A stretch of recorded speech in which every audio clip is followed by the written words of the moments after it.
Hello, love wrestling. It's Thursday night. It's 8 p.m. And you know what that means. It's another new episode of Between Two Beards.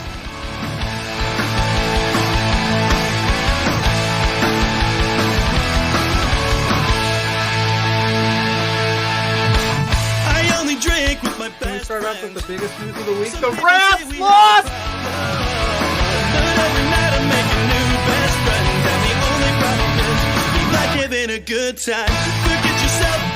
If you got the budget, I've got the time.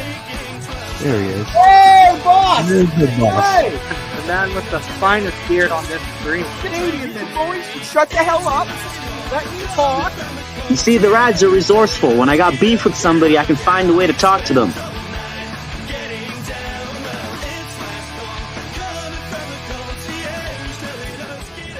And listen between two beers.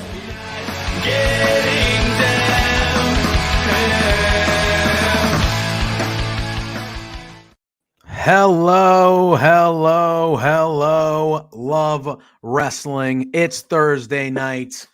It's 8 p.m. And y'all by now should know what that means. What does that mean? It's another new episode of Between Two Beards, though episode 101. 101 here live on YouTube. We got a big one tonight. And all I heard last week is that the budget is forever approved. I mean, From we're good. Spencer, We he got a said big that guest the- right off the jump. He's waiting in the back. We're going to bring him on in literally like 30 seconds. We got Ophelia in the chat He's saying setting it's up his Thursday. camera, making You sure know he what that always means. Looks good. Thank But you. he's Good to see you, making sure- Ophelia. We got, I don't know how you did this. Appreciate that. Yeah, Appreciate that, my friend. It was my birthday the other day. You So I appreciate that. stud. But yes, if you saw her on our social medias earlier today, we announced we got a big one. And Big we're one. starting off right off the jump with our friend. coming on. We got Josh coming on MRB. after. We're going to bring him on right now. It's been a little bit since he's been on here, but here's our buddy. Ooh, God's gift to professional wrestling. that screen just Hello. got a whole heck of a lot better. How are you looking. guys? What's up, Fred? We are good, man. How are you? Glad that you can make some time for us tonight. Hey, JPJ, Yeah, real thanks for quick, having put me. it on the screen. We're duped you. This is for Quizplex 2. No, it's not. Oh, no. No, it's not. No, I it's failed not. miserably at that. That was bad. That was it was for a great cause. Raised a lot of money. It was good It stuff. was worth it. Oh, it was definitely worth it. Definitely worth it. Also, really quick, before we talk about anything else, I have to apologize that I got sidetracked and didn't do that video for your guys' 100th show. So Oh, congratulations. And Thank you. Between Two Beards, the 100th show, and whatever else. Legend. I'll be there Appreciate for that. 200. We hope so too. We hope All so. right. We don't know how we made it to 100, but hopefully we Zach, can make it to if you're 2. So. listening, MRB is locked in for the 200th episode. Yeah, Get the 200th graphic episode. ready. I think Get that the was graphic a ready. confirmation. We got him locked in. I think maybe. Locked in. So, but Well, that's if you make it past May 13th, my friend. That's why we're here. That's yes. quite a feat. For those that don't know, please explain. You were wrestling an 8-hour marathon Infinity Gauntlet match for charity? Yeah, so the too long didn't read version is basically what you said. I'm gonna try to do an 8-hour straight pro wrestling match with a revolving list of opponents, all of my friends and like pretty much my close friends that would wrestle with me, and like all the people that train at the Clandestine Wrestling Society with us are going to be part of it. And it's for the Stollery Children's Hospital in Edmonton. So yeah. Yeah. We're gonna try. We're gonna try. Yeah, and a great cause, like you said, the Stollery Children's Hospital. Great cause. And we were kind of joking on the top about Quizplex, but we did have Quizplex, a special one this past Sunday, and all the proceeds of the super chats went to that, and we raised a good amount of money, which was very awesome. So yeah, I think actually I think once the money from the Quizplex actually goes through, because like Spencer has to wait for the YouTube payment and everything to come. Yeah. That the fundraiser should be at $4,800 already, give or take. That's incredible. That's incredible. Which means, That's awesome. yeah, which means like ideally he's gonna get that like payment from YouTube in the next couple days, so we'd be pretty close to the $5,000 goal. I was gonna say that's real. Yeah, that's real close, and it's gonna probably happen before the match even occurs, which is gonna be incredible. Like that's incredible stuff. Yeah. Oh, and I think we got the boss popping in right here saying, Alberta just got emergency alert. Sorry if we ruined the stream. Well, we were gonna save it, but since we got all these fine people in the chat here to see MRB, any super chats that we raised tonight on Between Two Beers, we are also going to throw into the pot for the Stollery Children's Fund for your match. Oh, damn. Because we love you so much, MRB. Yes, when you're a friend of the show, you've been on here multiple times. So so if anybody out there is feeling generous, any super chat tonight will be going to the Stollery Children's Hospital Fund here as well. How did this come to be, though? I'm super curious. Yeah, this is what I was going to ask. Yes. Go ahead, you take over. I was going to say, because yes, we are raising money for this great cause, but also it is a celebration of your 20 years in professional wrestling, and your 20-year anniversary, I would say. So how does this come to fruition? Did you know you wanted to do something special this year in general because it was your 20-year anniversary? And then how does an 8-hour match, like how does this all come together? So the funny thing is originally it had nothing to do with the 20-year thing. Okay. I straight up like swear on my life, I didn't even realize it was like, especially to the day. So the funny thing is it's literally to the day, May 13th, 2003 was the first day I ever got into a wrestling ring and took a bump. Incredible. So I didn't even realize that though until I started putting this together and I was looking at dates and everything, because this whole concept of a really long wrestling match I've had in my head since I was like 20 years old. So This was like 13 years in the making, and I've tried to make it happen before, and it just wasn't. It was so hard to get like a venue on board or a wrestling promotion on board or just everybody on board at one time. And it just so happened now that like this year is the year where we have LPW. I have the training school with all my friends, and I have such a good group of people that I trust and are just like ultimately like good people. And I feel like we're such a good team that I felt comfortable asking like, hey, would you guys be into trying to do this thing? And so, and we are going to be able to do it out of our training building. So there's no like need to find a venue or anything. So that makes it easy.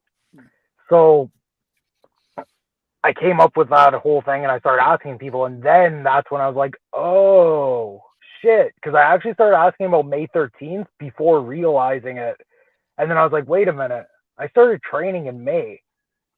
I started training in 2003.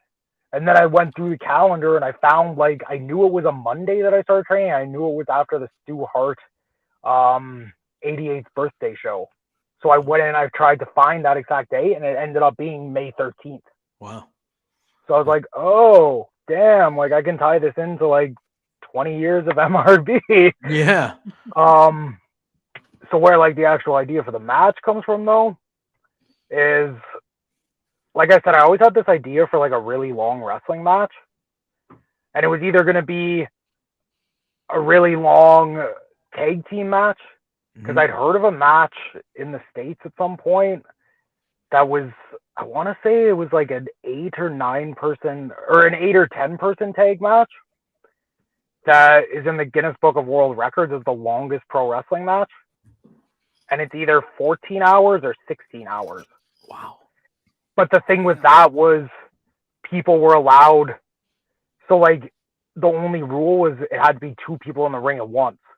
Gotcha. So like 3 of the people could have been tagged out and like they could have gone and took a nap or something, right? Got it. So I had it in my head. At one point I had it in my head. Exactly. So like at one point I had it in my head that we were gonna like I'd try to do that, but 24 hours, which might be something that happens in the future. Who knows? But for this one, but then I started thinking of like, maybe like it's a singles match, maybe it's this kind of match, maybe it's whatever. And then I started trying to think of things that everybody can relate to. And so what popped in my head was literally everybody in the world, including kids, because like they do it in school, knows what an 8-hour work day is like. Yeah, it's true. So the idea came into my head of like, oh, I'll do this match for 8 hours because everybody knows how tired you get doing an 8-hour work day.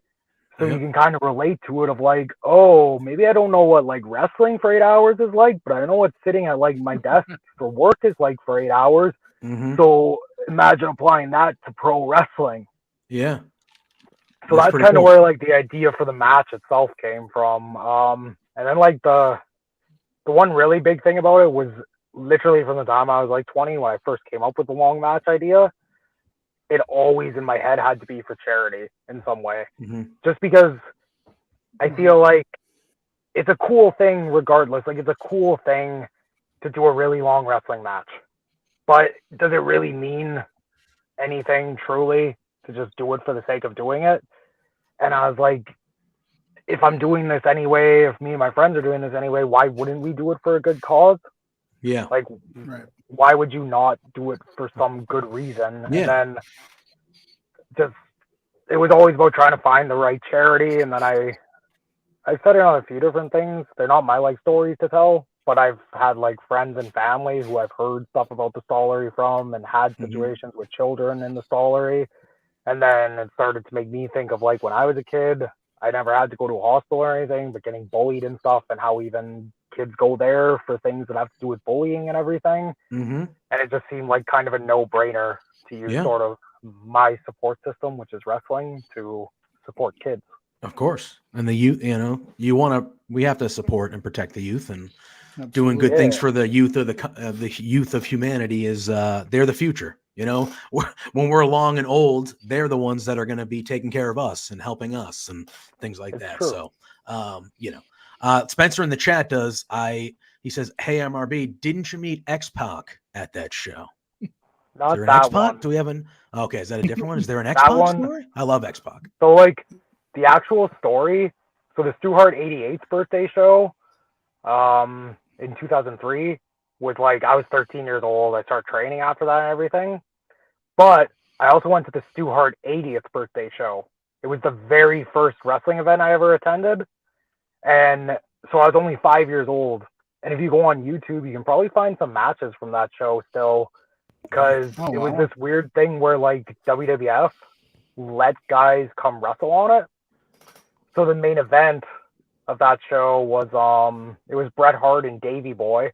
Nice. But then earlier on the card was Razor Ramon versus Owen Hart. Very good. And I believe X-Pac, when he was 1-2-3 Kid on that show, wrestled Bruce Hart, maybe? It was something like that. That's a heck of a first show to go to. Yeah, but so what happens for me is intermission comes along and I'm a 5-year-old kid and I really want ice cream. So my mom goes to get ice cream, but I'm also like this little shithead kid that doesn't want to possibly miss anything. So I beg my mom, just let me stay there, just let me stay there, just let me stay there, just in case they have a match. Because I don't know that intermission's a thing at 5. Yeah. So my mom goes get this ice cream and it's taking a little while. It was probably in real life, it was probably only 2 minutes. In my little kid brain, a kid, you're like, this is forever. Yeah. Yeah, so I stand up and I start looking for my mom, and somehow I wandered backstage. Wow. And if anybody knows like the Hearts and the way they are and everything, you can understand how it happened, because they're like they're very open and like they want to bring people in and everything. So I think they didn't even bat an eyelash at the idea that like this kid was just walking through the curtain. Yeah. But so I'm like looking around, I'm like, oh, where's my mommy? Where's my mommy? Where's my mommy? And then of all people that pops up, it's 1-2-3 Kid. And he grabs me and he takes me to Lost and Found, and he sat with me for like, I want to say legitimately real life time, like probably like 10 minutes while they like paged my mom, and then she came and found me and everything. And I always remember that for some reason. Yeah. Because it's just like a cool story, and it's also, it goes to show that it's just, if you're a good like dude, because like I feel like X-Pac is undoubtedly like a really good guy. Yeah, I mean, I get that. Yeah, I get that vibe from his social media and like the interviews. It seems like he's a genuinely good person. He's had some tough times, like like we all do sometimes, but he's a good person. He's a good dude. Yeah, exactly. So that's a killer first show story, though. That's awesome. That's awesome. I think it's I part was of the just reason gonna ask I ended really up quick why we. It's amazing. Yeah. I mean, that's got to be. You're so little, and then you have like a wrestler you just saw wrestle. Yeah. And you're like, dude, this guy's just hanging out, man. Just hanging out with me, spending time. Like, and you were probably scared. You don't know where your mom is at the time. And he's like, no, we're good, man. Like, we're going to be fine. Like, comforting you. Like, he took care of you for 10 minutes. You know what I mean? Exactly. So that's dope. That's very, very cool. We got some, our buddy Blair popping in saying 3 of my favorites on the screen right now. Always good to see you, Blair. Just chatted with Blair for Grainmaker Pod. That's a good. You were just on. Yeah, Grainmaker Pod. Yeah, you were on there recently. You should go check that out. That was a very good listen. Pluggo, I felt like you were going to ask him something. I had a couple, but that's a great segue. You were just on the Grainmaker Pod, I'm assuming, talking about this amazing match. You've been everywhere. Did you ever expect when you announced that you were doing this kind of like, I guess viral's the word, like it's gone places that I didn't expect it to go. Like, it's really caught fire. Everybody's like interested and wants to know, like, what's the scoop? Like, how's that been feeling for you to be like everywhere this past couple weeks? So when I first thought of it, I kind of like hoped it would get some big reaction, mostly because I figured like the more it gets out there, the more that like A, it's just like worth doing, and B, the more that we can raise. Honestly, because like that's why I make a point of like every single post I do or anything that somebody else posts, I do a quote tweet and I put the salary link there, just because I want it to get out there as much as possible. I didn't expect for it to like pop off like as much as it has, to be honest with you, just because I feel like I always go back to like, I understand we're wrestlers and I understand we do have fans and everything like that, but I also always just think like, I'm just like a normal dude. I just happen to wrestle, and like I'm lucky that I just happen to have a lot of people that like think I'm okay at it. But like ultimately, I didn't think it was like anything that would pop up like that much. Yeah. But then like when it did, I was like, oh, this is crazy, and I've been like super thankful for it. And the fact that we beat the original goal as fast as we did, and had to actually up the goal because the salary asked us to, was like a really crazy thing for me. And just cool. Like went to show and like so that happening, and then also like just the way like people have picked it up, like honestly goes to show how good the wrestling community can actually be. Yeah, which is another thing that I was hoping to show from this, is like sometimes somehow like wrestling gets a bad rep, but I think the wrestling community, like when you find like the true like really good ones, the actual core of it, like we take care of each other. Like really beats our community. Yeah. Like we take care of each other. We all support each other. We support any endeavor any of us are going for. And like, we're all willing, like TJ kept saying on Quizplex, money is like a very important thing, obviously, in people's lives. Yeah. And so it takes a lot to part with your money, but nobody's second guessed it. Nobody's everybody's being like, yeah, of course, like I'm going to share this, I'm going to donate, and it's just been like really cool. Yeah. And it's been incredible. Like you said, we are, after everything, we're already approaching 4,800, and the goal was originally 5,000. So we're close to beating that, and we still have almost a little under 10 days before the match even happens. Yeah. So that's just incredible stuff. The funny thing is too, is like, I keep making a point of mentioning this just so it doesn't get lost, is like the original goal, if you guys remember my first post, was only $1,600. Yeah. Yep. And it literally hit that goal in 8 hours. Yeah. Yeah. And the salary were the ones quick. Like Yeah, and the Stallery were the ones that actually emailed me and were like, hey, you might want to, like, we're not telling you have to up the goal, but, like, you might want to up the goal because you have a long time left. Yeah, there's a lot of time to go. Yeah. Very, very cool stuff. But before you get out of here, obviously, thank you for being gracious with your time here and talking about this, because this is just a really, really cool thing that's coming up. But, let the people know where they can, I'm sure we'll have Spencer throw the link up in the chat for the people in the chat so they can go check it out. But let the people know when they can see this thing, when, where they can donate, kind of let the people know the information before we get you out of here. So I do everything based off mountain time because I'm terrible at other times just because I live here. But, so the actual, those are weird. Yeah, right. So the actual stream itself, the match itself, it'll happen from noon until 9 p.m. on May 13th. Mountain time. Yeah. So that'll be 2 to 10. 2 to 10 for us. 2 p.m. to 10 p.m. Eastern time for us East Coast. I think 2 till 11. Oh yeah, that's right. 2 to 11. Noon to 9. So the reason for that extra little hour is because I have a rule put in place that was actually brought up to me by my friend and the promoter of WrestleCore, Cobra Kai. Okay. He was the one that said dude, at some point in that 8 hours you're gonna have to pee. Sure. So so I have this rule. The one caveat to everything, the rule is that every 4 matches there's gonna be a 5-minute intermission. But the other your thing that goes with that, break and lunch.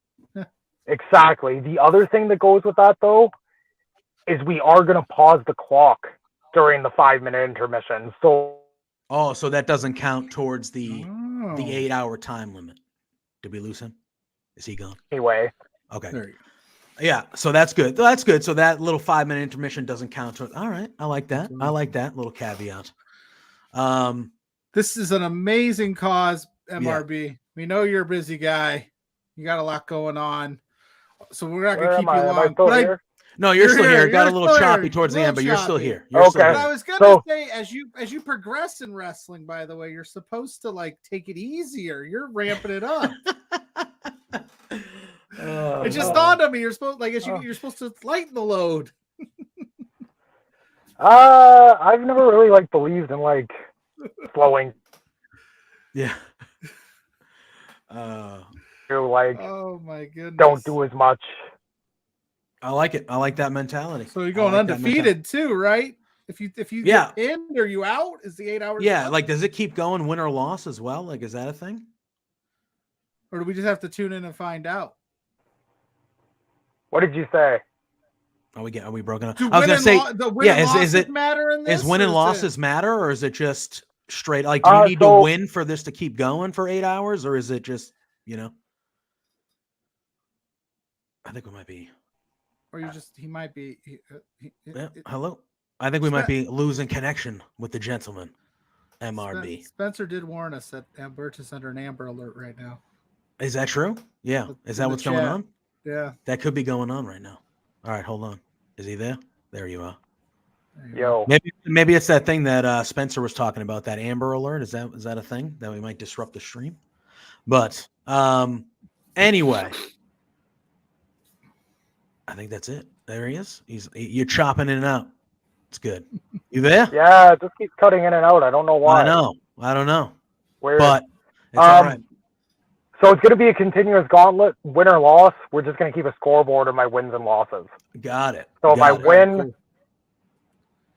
So if you win, obviously you want a better record. You want to be above 500, I would hope. Undefeated would be the goal. Undefeated. But that's good that they're going to keep a win-loss record and stuff like that. All right. I think.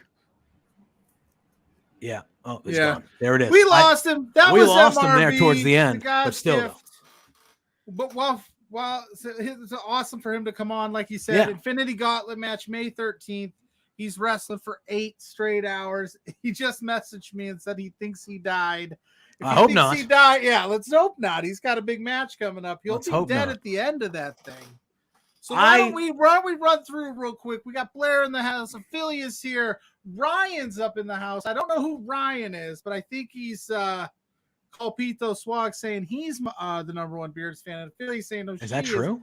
Yeah, that's what he said. He says he's been down with Pluggo since day one. Miles is in the house. How y'all doing again? Bebe, what's up, my friend? Again, we've decided if you want to help the cause, donate a super chat. We'll make sure that those get to MRB and the Stollery kids. It keeps kind of straight to heat up there on his phone. Yeah, it's a phone issue. No, but we're gonna keep the party rolling here. But we're gonna talk about our brand new sponsor here at Love Wrestling before we bring on another handsome stud. Yeah, we're gonna talk some WWE Draft. We're gonna talk some Backlash. We're gonna talk some he's stuff. Back real quick. All right, I think we got it back real quick. There. I think it keeps cutting out because of the heat, because it's ungodly hot in Edmonton today. So I figured I'd jump back on really fast if I could. To thank you guys, of course, for doing this and having me on just to talk about this thing, Anytime. and to make sure that I actually tell everybody. So where you can actually go for all of the information, and it's got the stream link there, and most importantly, the donation link is at the very top of the page. But you can just go to clandestinewrestlingsociety.com/infinity. And that has just everything laid out in one thing. It has all the rules of the match too. So.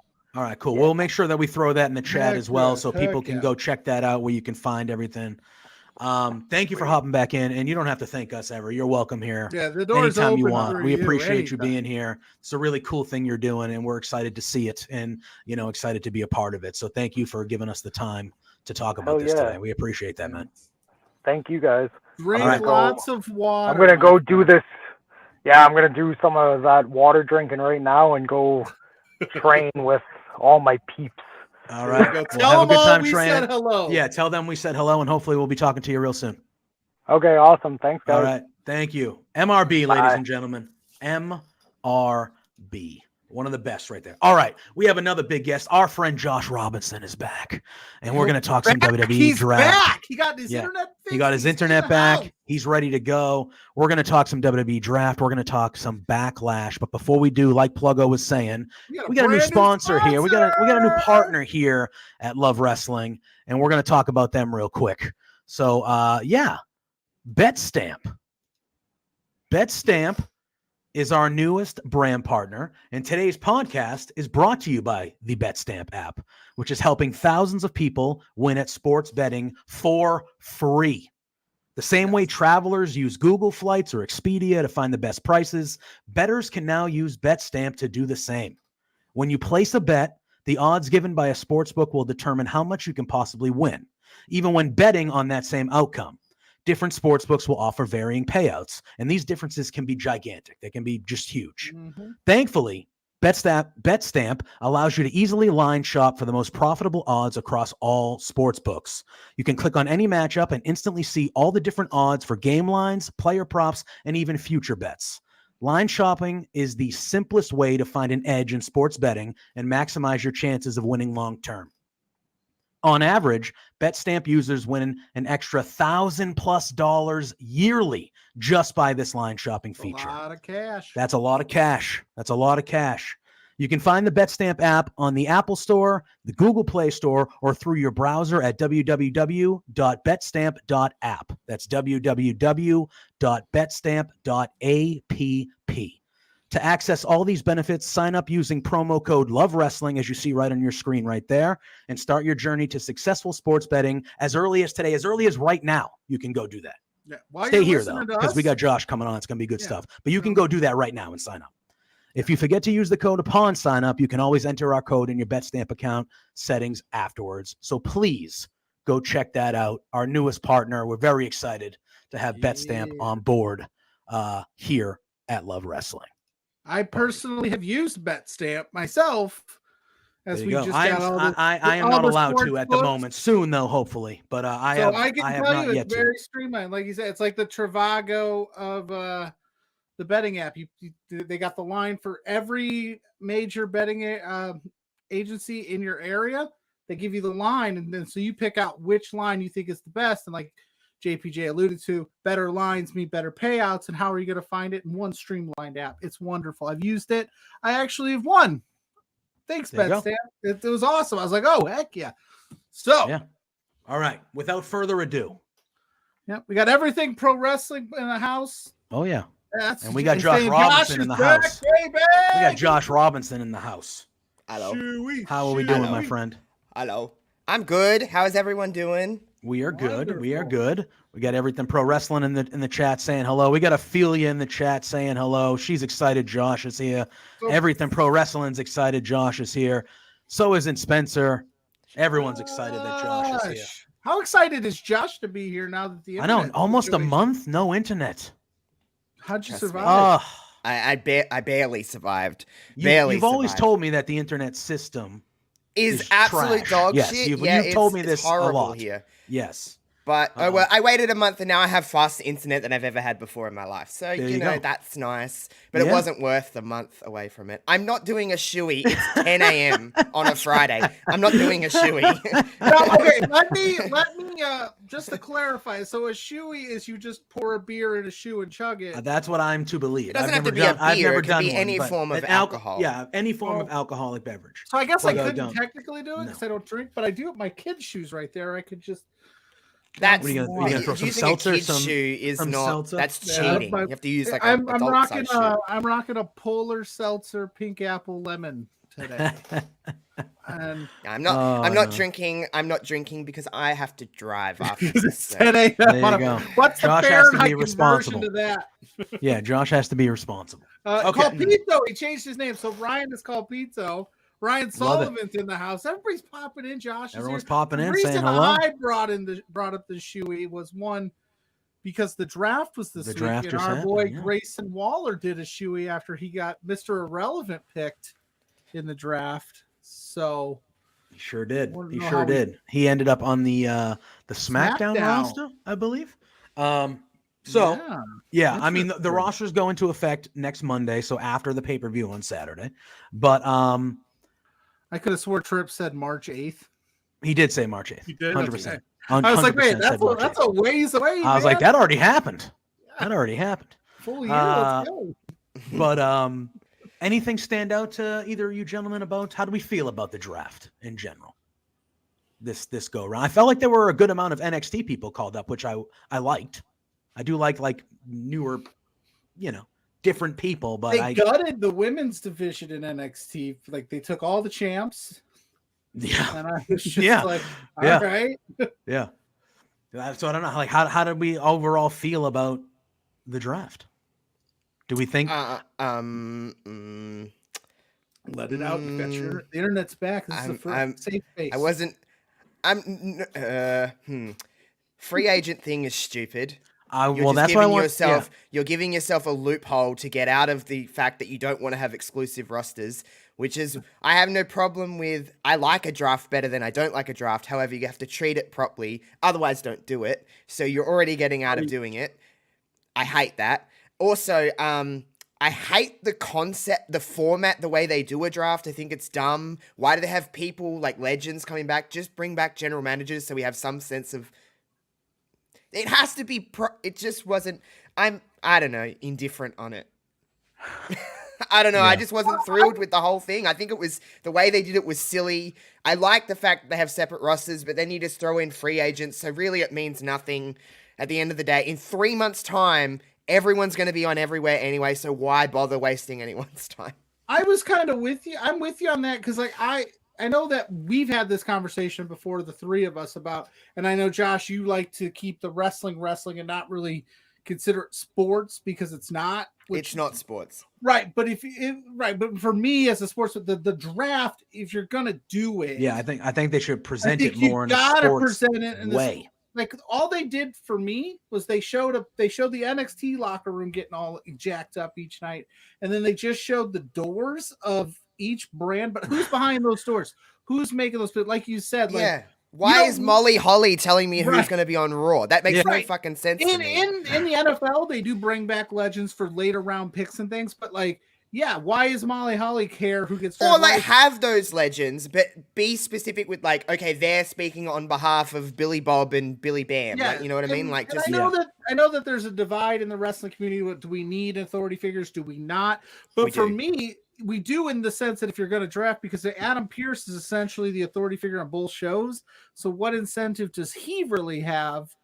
So you don't need a general manager involved in every segment of every show, but it would be nice to see, like Eric Bischoff. We'll just use him as an example. Like he's in charge of SmackDown, and Paul Heyman's in charge of Raw, like it used to be back in the day. Like at least there were some stakes, and you can have some storylines where it's like we really want Roman Reigns on our show. We really want, Charlotte Flair over here. Instead, it was just like, and then it just fell a little flat this go around. Like I wasn't excited about this draft. I don't like the concept of it. The way they weigh. I don't know.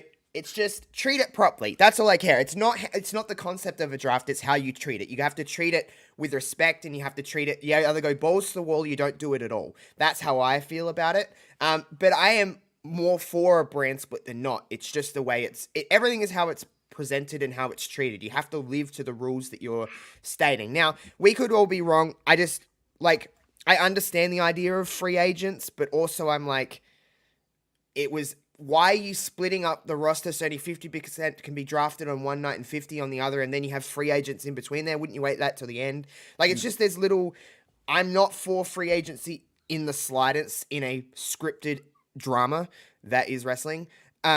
But like, if you're going to do it, treat it properly. But like, it's just, I already know where this is going. They're having loopholes. So then they say in 4 months' time, it's like, oh, I don't know, Becky Lynch's Raw contract has now expired and now she's a free agent, just so they can have an excuse to get her on SmackDown because they wanted to work a program with this person. Like, that's how I'm just using her as an example. But I just think it's a bit just giving them too much credit to explain it. I mean, yeah, I was like, wow, that was actually If you explain that to me, I would. No, but I don't think that's a good idea. I don't think. No, that's I don't necessarily a good idea. Like anything can work in a scripted drama with explanation. And that's what professional wrestling is. I definitely didn't like the Saturday picks, like you said, or the Saturday free agent choices, where it was like that should be something in any draft you do anywhere. In any realm, whatever's left over. My thing when it comes to the free agent thing is I agree overall it's stupid, but you want to explain to me like a reason that a guy like Brock Lesnar is not going to be on any show. He's just going to kind of show up and do what he wants. I can potentially buy into that because he's Brock Lesnar.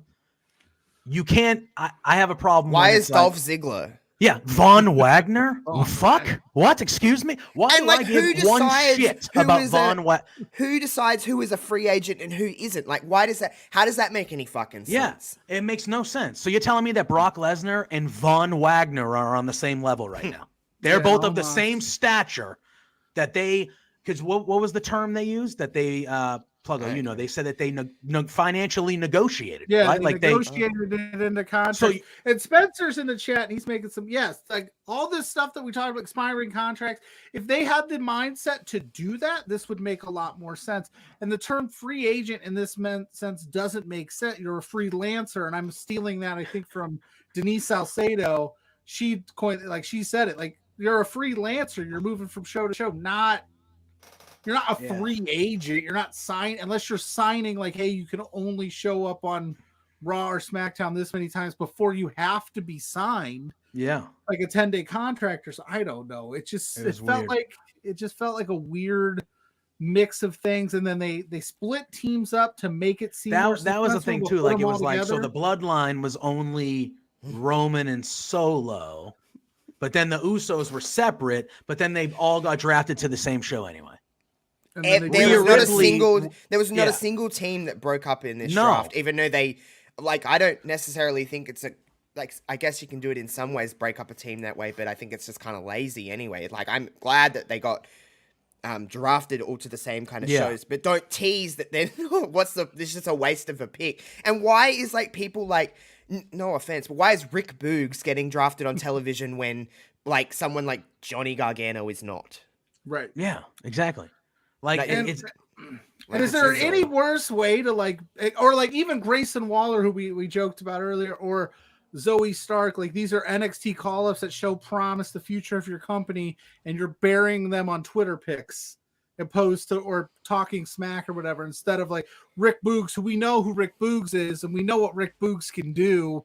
But here's Grayson Waller, who's been shooting up a lot of people's draft boards, if you will, because he's got a lot of potential. Why wouldn't you showcase that? Yeah, very bizarre. It's very bizarre. But I don't hate it. I'm for a draft and I'm for a brand split more than I'm not. But you just have to do it.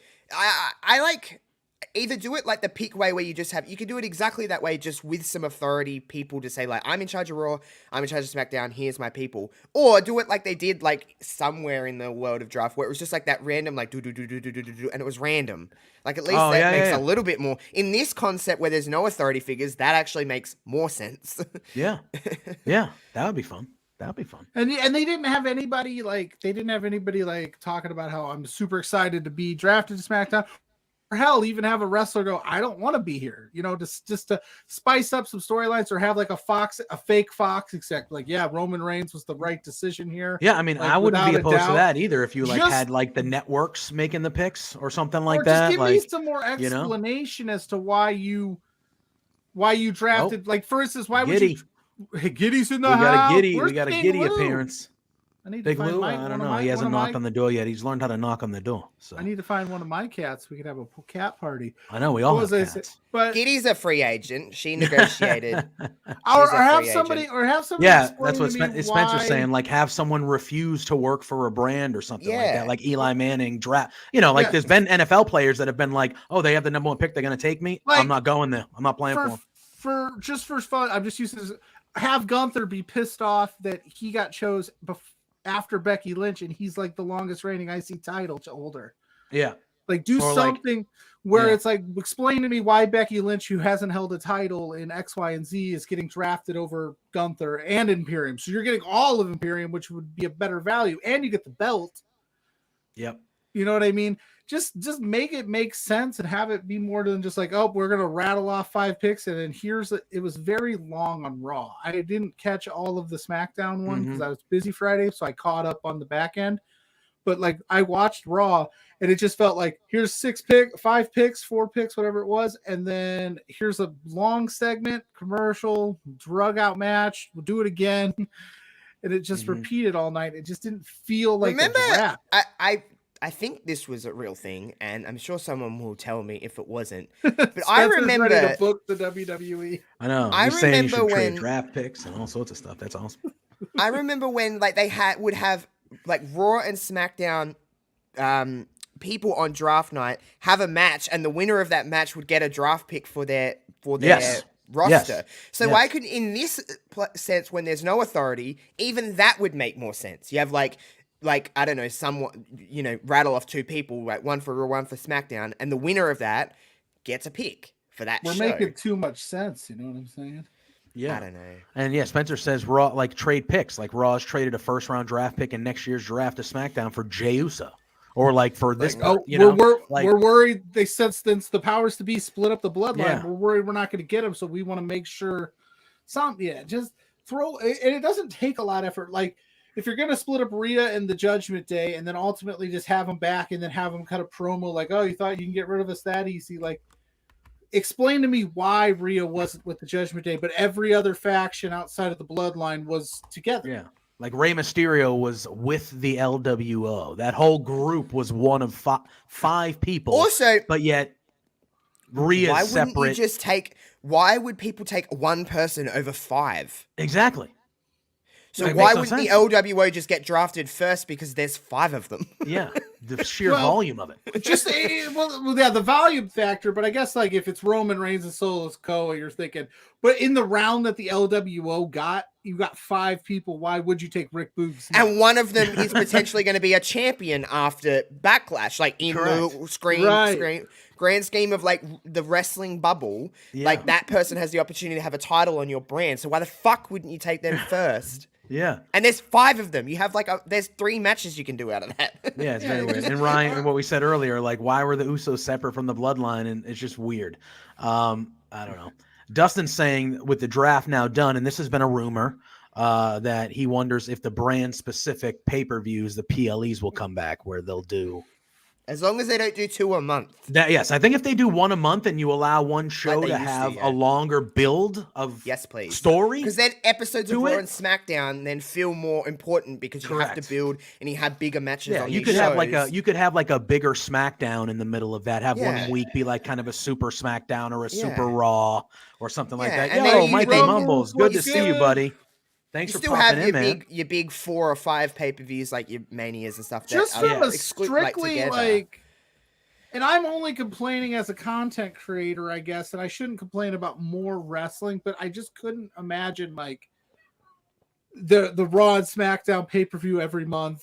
There's 2 now a month, plus all the shows. Then the big 4. Oh, fuck that. That it just would be like I you would have limit to the turn amount of around with- wrestling I watch now. So like Yeah. I have no interest in adding more. I like really pick and choose of what I love wrestling, don't get me wrong, but like I love ice cream, but if you eat that every day you get fucking sick of it. Yeah. And I don't want to become to the point with wrestling where I'm just like there's so much that I want to watch none of it. And you Yeah, can't tell, and oversaturation you is wouldn't be able to 1000%, tell good you know? stories that way, I don't think. And if you No, like it's you said, I love the convoluted, it's all idea of sorts of every things. other, because again, you get to build that show up for 7 weeks instead And of Triple 4. H loves nice long builds. We've Yeah. realized since everything that's happened. I know a lot of people say Yeah, yeah, and then sure, okay. He has influence over the things that he wants to have influence over, and the things he doesn't care about. I think honestly, Vince could give 2 shits about people like Candice LeRae. No offense, but like he doesn't get involved in that shit. So like Triple H actually has time to string, and he loves like just nice like long builds to stuff and like little things. Like actually speaking of Candice, you know how she's been like getting stalked by Nikki Cross? Yes. That's been happening, and just little things, and sometimes people wouldn't even notice, but when that eventually gets more and more, or it might not, who knows, but like when it eventually gets more and more, that's the kind of stuff Triple H like subtle building to things, like things in the background, and like he loves a good suspense, like who did this. Triple H loves that shit, like building up to like a who did it moment, or that moment that he loves like also like I don't think predictability means bad, but like a predictable ending. Like we all knew what was going to happen with Sami Zayn at the end of that blood. Like we know exactly what we know, but the way that built and with that anticipation, like Triple H loves that. Vince's style is not like that. He's very like, it needs to happen now. It needs to happen purely for shock. And sometimes I'm not saying listen, everyone can complain about Vince, but it's not 100% miss rate with Vince. Sometimes Vince hits and it's like, oh, well, that was great. And sometimes Triple H misses, but it's just finding the balance. I think we need a nice balance in between, because not everything needs to be a long, drawn-out story. Sometimes things just need to go for 3 or 4 weeks, and that's it. Not everything 100%. has to go for 8-9 months, but Vince is like everything 3 weeks, and Triple H is everything 6 months, and we need to just bring Find it the into a middle nice ground. little Pick and thing. choose. Pick and Sounds choose. like, Culpus again, you get SmackDown and Raw winner can get the draft pick. God. Blair say, Royal want the 30th entrant. There's things that you can do now for brand to brand warfare for like a Survivor Series. You can make it mean something again. Yeah. But yes, it's good. I like the hard brands. But they have to stick. But you see the free agent But stuff, they like Josh need to- said, you need I'm They're all for already finding loopholes. Yes, you need to stick to the draft. If it goes into effect next Monday on Raw, I don't want anybody on any other rosters. That's it. I want those people to be on those shows 6 months from now, a year from now, when we're talking. That's what I want. If my favorite wrestler is not Von Wagner. He's a free agent. He's too If good. my favorite wrestler is Grayson Waller, I want to go. I have to watch SmackDown to watch Grayson Waller. Correct. I can't see him on Raw. Yeah. Like I want people to become that. Like, They need to wasn't the generate whole some idea of like competitiveness. the whole idea with the brand split in 2002 was because Vince had no competition, so he created competition from within. Now people can blah blah blah about that, whether that works or not or whatever. But in a scripted television show, you can make anything work because it's a scripted television show. It's not a sport. Therefore, you can make that competitive within. If you have people floating between shows, there's no like tribalism to your brand. Yeah, it's true. And like, you do we go ahead, JPJ. No, I was gonna say. I know you had some fire stuff. I was just gonna say, and then this circles back to the competitiveness and the needing of like an authority figure. Like, no offense to Adam Pearce, but like, you can't go like if I'm Dolph Ziggler and I got drafted to SmackDown, it's a terrible because he's a free agent. We'll just use whoever you name him. Sami Zayn. Sami Zayn got drafted to SmackDown. He can't go to Adam Pearce and go, I don't want to be here. You drafted me. That doesn't mean I want to be here because that dude's running Raw too. Yeah. so you can't. They need to come up with some creative. Not so the brand to brand invitational thing was dumb. Don't ever bring that back. But they need to come up with creative ways to be competitive within, like you said, like in 2002. And then if you do have issues, like let's say there is a storyline where Sami Zayn's pissed off at management for 6 months and we get to Survivor Series, maybe that's your shot where you're like after a year long, like it needs to be special if you're going to move somebody, or like we talked earlier, contract something. Just make it competitive within. Don't just go, oh, we're done with this after 6 months. Yeah, I agree. Anyway, yeah, that was that's what I was thinking about right there. The line that Kurt Angle said when he was running the show. That he heard TNA was hiring back in the day. That was cold-blooded. Cold-blooded. All right, Saturday evening from Puerto Rico, which I think that's cool. I think that's cool. I like when they go to new places and we kind of see, I've been watching wrestling for 30 years. I can't remember seeing.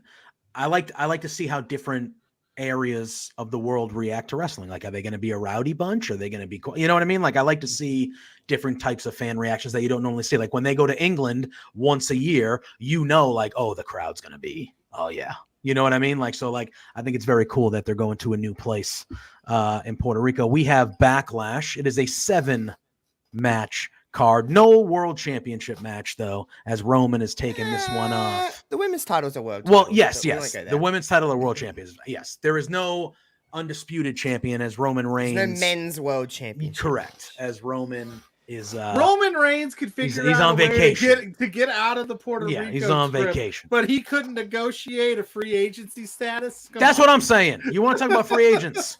You telling me Roman Reigns can't negotiate being a free agent? What? They're going into a brand new market in Puerto Rico. They want this thing to slay and be a banger, and Roman gets the night off. Anyway, all right. So we have 7 matches. I think the card is actually pretty good. I think this is going to be pretty good. I'm going to start with the match the match I care about the least, and it's not because of one of the gentlemen in the match. But Seth freaking Rollins is fighting Omos on this show. Is he? Yeah. I'm being sarcastic because they've done absolutely shit to tell us that. Yeah.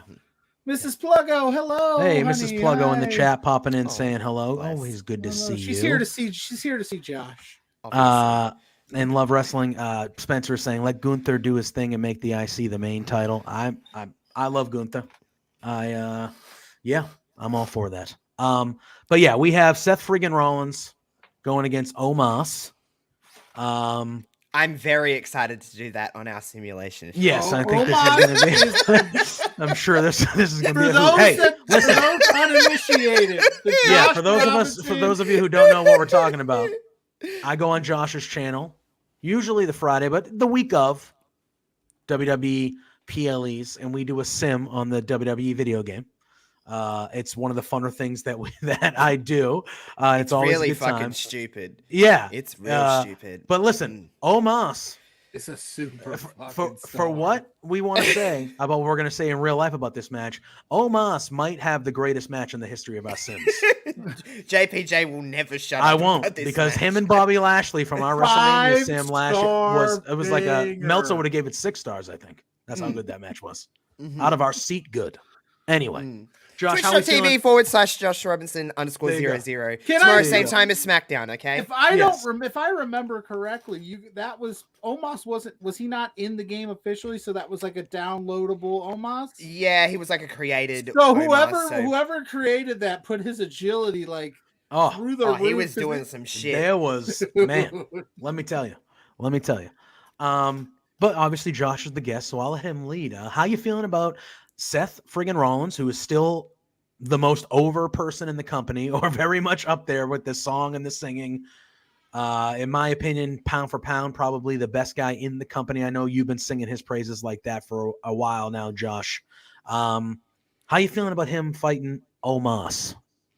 Yeah, you know what? Like, I'll probably put my foot in it, but I don't care. This would be the best match of the night. Wow. All right. But the build of it, like, it's been, I don't even say it's been bad. It's just been non-existent. So, like, who cares? But they will have, Seth Rollins can have to me, like, everyone know, I'm not going to get into the argument here, but everyone knows what I think of Shawn Michaels. I think Shawn Michaels could wrestle a mop, and it will be interesting. Shawn Michaels had a good match with the Great Khali, okay? The Great Khali could not wrestle. He had legs the sacks of potatoes. Like, what the fuck was that dude? Spencer's ears to burning. Oh, I know. But, like, so, to me, Seth is on that level of, like, he can have a great match with anyone. Listen, list a bad Seth Rollins match in the last 3 years. Like a straight up just bad match. You can't. Exactly. So I think that Seth and Omos will have, for what we're expecting, I'm saying best match of the show in the terms of like our expectations of it are kind of flat because there's no one. There's no expectation of it because they didn't even talk on Monday. I think they're almost doing that on purpose. Like, so? I think they're leaning into the fact of, like, let's not build this match so then when they go out, there's no expectation for it, so it's automatically going to exceed things.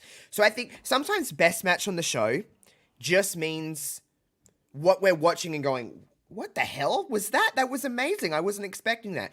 It doesn't always necessarily mean best wrestling match of the show, in my opinion, because wrestling, especially in a WWE land, wrestling doesn't mean wrestling. Wrestling just means... I take wrestling matches on a way that makes me feel, and I think that when I say best match of the night, I think it's going to make us feel the most of like, what the fucking hell? Like, that was amazing. You know what I mean? I think it will be though. Like, I'll hear the argument for it, but like, I don't think you two are going to argue that match is actually going to be really fun. Well, I think Seth will make it good. And I think the way they present, I didn't think the match was anything special, but I thought the way they presented Omos in the match with Lesnar at WrestleMania was a lot better than I thought it was going to be. Yeah, it had no right to be as good as it was. No. And I think this will be a similar thing. And I think Rollins is going to do his damnedest to make this match entertaining and good. His ass off. Of course. Oh, fuck yeah. Oh my God. Yeah. And we were, I don't know if the word pleasantly surprised, but it was better than expected, the Omos Lesnar match. Yeah. So with Seth's capabilities within the ring and bumping for Omos better than Lesnar could ever bump, it's gonna look great. Mm-hmm. And you got Spencer saying, have we watched Hell in a Cell? I maintain that Hell in the Cell, that was not Seth's fault. That was poor booking. Yeah. He didn't wrestle poorly. They were just like, oh, this is going to be the first time that we ever just call a Hell in a Cell match. Yeah. But first the match itself wasn't his fault, Spence. But yeah, I don't have any expectations going into this match. But like Josh said, and I think we're all in agreement, like I think that's going to work out in their favor. We're going to be pleasantly surprised because again, that was a go home show for Backlash on Raw, and those two didn't interact at all. We have Ophelia saying, was the second year in a row? Who was the one before? Is Omos that popular to be getting? When Braun cashed in the money in the Brock cashed in the money. Someone cashed in the money in the bank. Braun cashed in the money in the bank, then Brock got in there. Oh yeah, that's right. Roman and Braun was a DQ. Okay. Yeah. Got you. That's fair. Those were good decisions. Yeah, we have Dustin saying if anyone can make Omos look good in the ring, it's Seth. Hey, if anybody can make Seth look good in the ring, it's Omos, right? No. You know. Seth Rollins. By the way, shout out to Seth Rollins is stylist right now. I'm very jealous. He's like, I just want to wear what Seth wears and have the confidence to wear what he wears. His flared pants. Oh my God! I just that shirt like, he wore on Monday. I was like, I'll never be able to pull that off ever. I don't look that good. That's why. Yeah. Spencer just, you know what? Speaking of like people just doing shit just having the confidence. Spencer just says shit because he has the confidence to say it. Some of these quotes in the chat are wild. Well, we have Dustin asking, not to backtrack on the draft, but do you think the Money in the Bank winner will have to use it on the brand they're a part of? That's the one time where I don't We think had the that brand should come debate into. last week. It shouldn't come into play for that because it's Money in the Bank, and I want that like it can happen. I feel like the Cody wins Money in the I Bank. feel like he's gonna have to do a 6 to 8 week program with Roman on SmackDown. I feel like the Money in the Bank's kind of lost its like essence of like anticipation, like oh yeah, big not time. the match, like it's just like I don't know. There's something about it that's not building as much suspense. But if you have it for anywhere, like they can show up anywhere. I think that's the one time when you have the Money in the Bank. It's kind of nil and void of where it doesn't mean you can be on Raw or SmackDown every week. It's just you can cash in anywhere where you choose. So I think that should be, Philly suspense. And stop doing the same night cash-ins. I'm so over them. Yeah, please. But I would like both Money in the Bank winners to have them for a bit. Please. That was my concern, is that whoever wins it, if you're on Raw and you win it, and then you challenge it to SmackDown, and then you beat the SmackDown champion, are you now on SmackDown? I don't know. Lose like Cody Rhodes. But again, we're all saying that, but it needs to be explained that way. Whatever you tell us is like we're watching a scripted show. Like you can tell us and we'll believe it if you just have some barriers. So that's the problem. That's the problem. Anything can work when you write it properly and you explain to us. Bring back Freddie Prinze Jr. in the writing room. Even though Dustin saying he's got a bold prediction that Logan Paul is going to win Money in the Bank this year. Darnell, what's good? Speaking of Logan Paul, he wasn't drafted or announced. I know Dustin asked earlier if he was announced as a free agent. He was not. So he just wasn't involved in this draft at all. There's a few people that are. There's like him and Alexa Bliss wasn't. Obviously Carmella wasn't, but Alexa, like, Carmella, congrats to Bray, Carmella and Corey. Those three weren't, but they're out injured, so that makes sense. Logan Paul, who's wrestled way more than Trish Stratus, was not in the draft, but Trish Stratus was in the draft, so she's now drafted. But Brock, it was just weird. Trish and Logan have had the same amount of matches this year. Yeah, is that true? Yeah, is that true? Trish's had this 2. year. Logan's had 2. No, this year alone. But I guess I'm talking. But either way. Why wasn't he drafted? Why wouldn't you want that star power? Explain that to me. But it's just the whole thing is weird. But I mean, let's not talk about the draft anymore because it makes my head explode. We don't want to do that. No, Poor Giddy, need you. We have a triple threat match for the United States Championship match. It is the champion who newly got drafted to SmackDown. So starting next week, he will be on SmackDown now. Austin Theory going against Bobby Lashley and Bronson Reed. So a couple big super heavyweights in there with Austin Theory. I've actually liked what they've done with this Bronson Reed and Bobby Lashley stuff. I've liked them kind of being not liking each other. I thought the match they had on Raw a couple weeks ago was very, very good. They throw Austin Theory in there. Hopefully after this, everyone just kind of breaks away. I think Bronson Reed is staying on Raw and Lashley and Theory are going to SmackDown. So I expect Bronson Reed to be one of the people. I know we're getting past the draft, but I expect Bronson Reed to be one of the people on Raw that they kind of try to push a little bit and kind of elevate towards the top. I don't think he's going to win this match. I would expect Austin Theory to retain here. It'll be Austin or Bobby just for the fact that they're on SmackDown. They're on SmackDown. Yes. Yeah. Yes. Yeah. But I think this match has a chance to be a pretty good one. Regardless of what we think. How many times have we said this, JPJ? Yes. WWE do triple threat matches better than anyone else. That's their golden hour. They know what to do with triple threat matches, and this is really cool because it's 2 big boys, and then Austin Theory.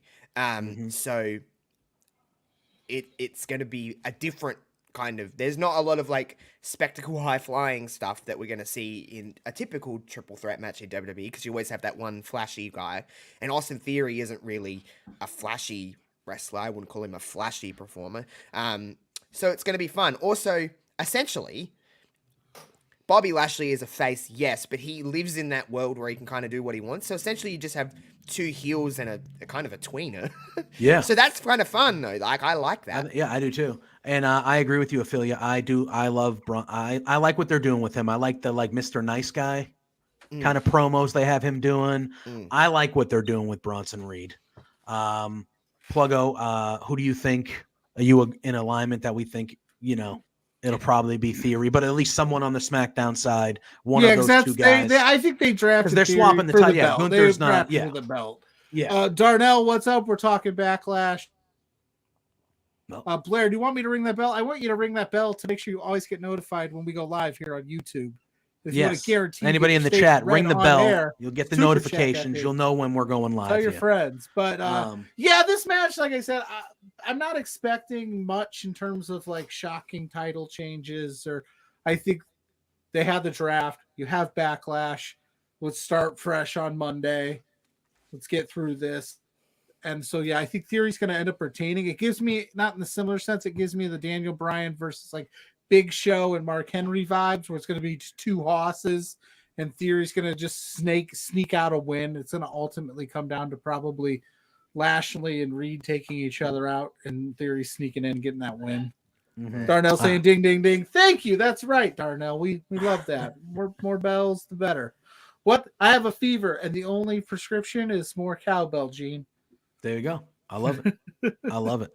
We have Spencer asking us more questions about the draft in the comments. Hey Spencer, I know you're the boss, but if you want to guarantee these questions get read, leave us a super. Yeah, leave us. No, but kidding. He said, "Who would you have liked to see have drafted from NXT that wasn't?" There were a decent amount of call-ups, though. There were a decent amount of call-ups. 18 or something. Yeah, like 18 people from NXT got called up to the roster. Like that's a lot.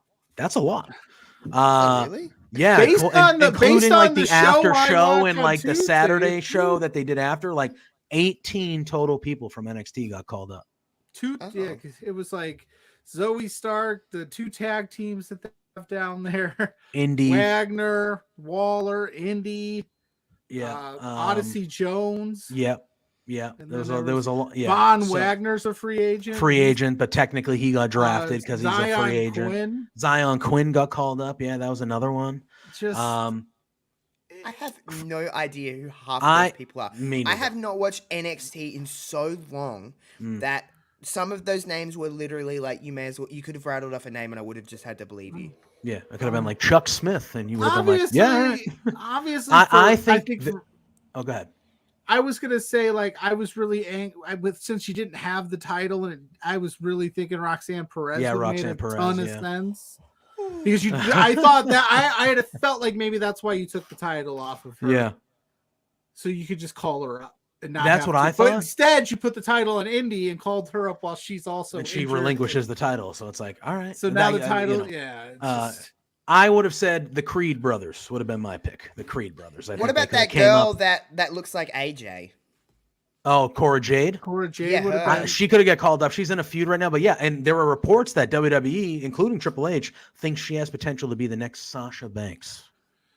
Okay. That was a quote. I saw that. Was a quote. Yeah. That's a big claim. They could have went with Braun Breaker because I gotta be honest with you, just because he's now. Are you not feeling the heel turn, man? I'm not, and it's because so Braun Breaker lost to Carmelo and then turned heel.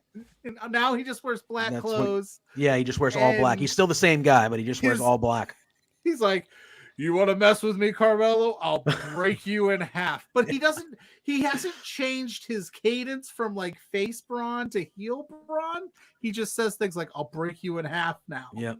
I will. I do agree with Bryce. Thank you for the comment, by the way, my friend. But I do agree with Bryce. I do think Grayson Waller should have been someone that was drafted on the main show. I feel like Grayson Waller does have potential to be a main event player, a main event star type potential. I really do. He is so Australian.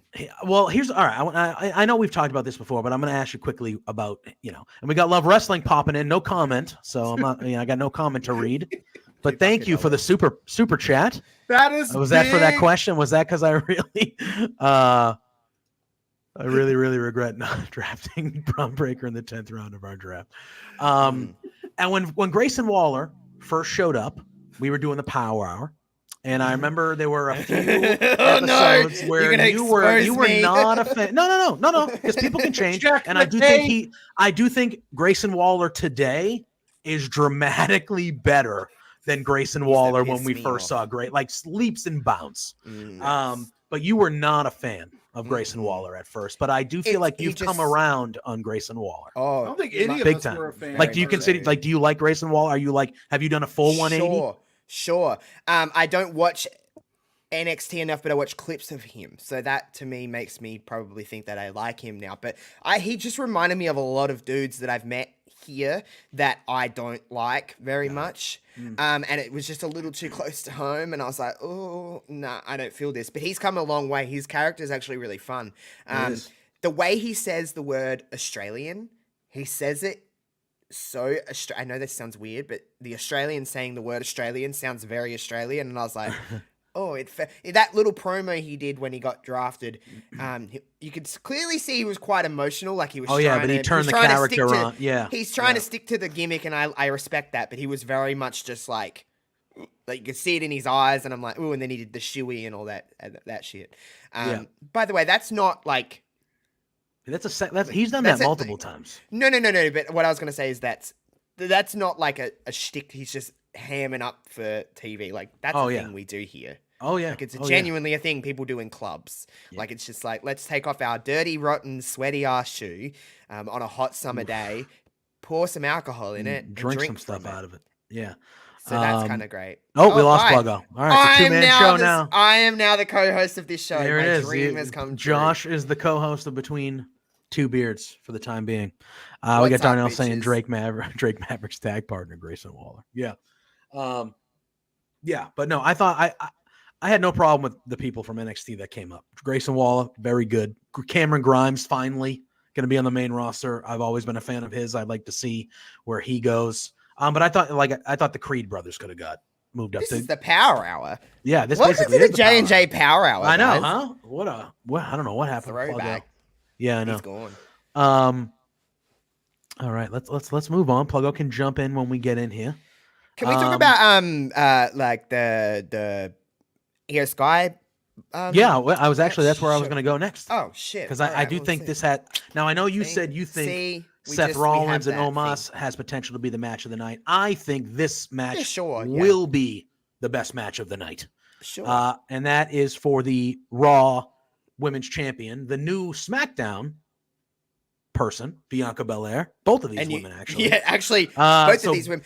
By the way, I think instead of people are automatically assuming that they're just going to switch the titles, I think that it's going to become like the women's world title and the women, like the WWE women's title, to distinguish them. So you I would be more opposed to that because I don't like when they just here's the titles. No. And especially Bianca's reign has been going for so long, you're just going to end it on. Yeah, like that's on like a technicality. Kind I think of they'll thing. make it like the women's world title, and you might just. Sure, it might still change to the blue. I think it should be a black, like one should be a black strap with like a gold plate or something, and then one should be a white strap with a gold plate or something like that. Yeah, that'd be good. I think that would be fun. Yeah, I like that a lot. So we have Bianca Belair going 1-on-1 with Io Sky. Pluggo's in the chat, at least. He's at least in the chat. He says, don't swap them. That's lazy. Change the name, please. There's a little bit of dissension going on within Damage Control. There is. So there's that to play on as well. But the fact they all got drafted together makes me think maybe it's still got legs. Because I'm Team Damage Control. I know a lot of people have been very iffy on it. But I don't think it's necessarily on them. I think they're a good unit. It's just been booked a little. They lose a lot. But I think them getting drafted together shows maybe they're going to try and maybe... fix that a little, maybe. I hope so. But Io's going into a loss over Bianca, and Bailey and Dakota look like they're getting involved with the tag titles. They're also going to be going into a loss because I don't think Liv and Raquel are going to lose the titles to them. No, even though Liv and Raquel got drafted to Raw, right? So they'll be swapping shows, but that doesn't matter with the women's titles, right? They float, kind of. Which is again, someone earlier in the chat. They said that they hoped that they, at the very least, maybe took the NXT women's title and the main and like merged them together and just made them float. I don't know. I don't know how I feel about that. There was also people saying that they think the NXT women's title will become the SmackDown women's tag titles. I'm like, there's not enough fucking people to do that. Yeah, true. They got drafted to a SmackDown. They got drafted to SmackDown. And they agree damage control is fantastic. They just lose too often. Yeah. And the only thing that I do worry about is I'm hoping that you're right, Josh, and like them getting drafted to the show could be maybe a refresh and maybe they make them look good. But it does look like Bailey and Dakota are going the tag titles, and Io is going to be the one that is going to be. You look at the people surrounding damage control. It's like Bianca, Asuka, Charlotte. They're going to lose to them. Yeah, most of them, right? And it's So, like I could see who are they Io gonna beat, maybe Lacey becoming Evans? a star here at some point. Like I expect her to lose this match on Saturday, but I wouldn't be shocked. Like I wouldn't be shocked if somewhere down the line, if this was a longer feud, that she would win the like. Well, I would assume that what the plan is here. This is just me just spinning, but SummerSlam is Bianca and Charlotte. That's what I would think. Yes. Because they've touched on it a little bit, but they've never had a program. Unless, of course, they wait for Mania next year with that. Maybe they'll separate them and have that be Mania next year because who knows how long Bianca's going to be the champion for. But that would be, out of all of the women on SmackDown, I feel like we've seen Bianca and Asuka. We've seen Bianca and Bailey. We've seen, all of these iterations of these women. Bianca and Charlotte is the one they haven't touched. So I think that might be like the kind of final cap on Bianca in terms of like she's beaten everybody now. Exactly. And now there's time to establish more. So sorry, Io, but you're just a footnote in this one, unfortunately. But it's a good opportunity for Io to have like a singles match that's like a standout, like a standout. Really yeah, she's really, really good, and I think she has no potential. offense to Bailey in that, but we've seen Bailey and Bianca like, and they had that's what great I was matches, but like, all right. And that's what I was going to say. Like them getting drafted to the same show, it's like, all right, well, are you eventually going to go? Like it has to be a while before we go back to that. They fought each other too much. You know what I mean? Like Bailey and Bianca. So you'd think, like, if you're looking to refresh and like stuff like that, we got Zach popping in saying, "Not me going to Twitch first, not at all." That's fine. I did as well, so it's yeah. But I'm expecting this match to be a very, very good one because we all know how great Bianca is, but Io Sky in the ring and in general is amazing. So I'm expecting this one to be a banger. But I would agree. I'm leaning towards Bianca. Obviously, continuing her reign. It's been a special reign for her, and I think that'll continue. I don't think so, Darnell. I don't think Bianca. Well, maybe she had a quick match or a squash match. I don't know, but I don't know if they fought before. To be honest with you. All right.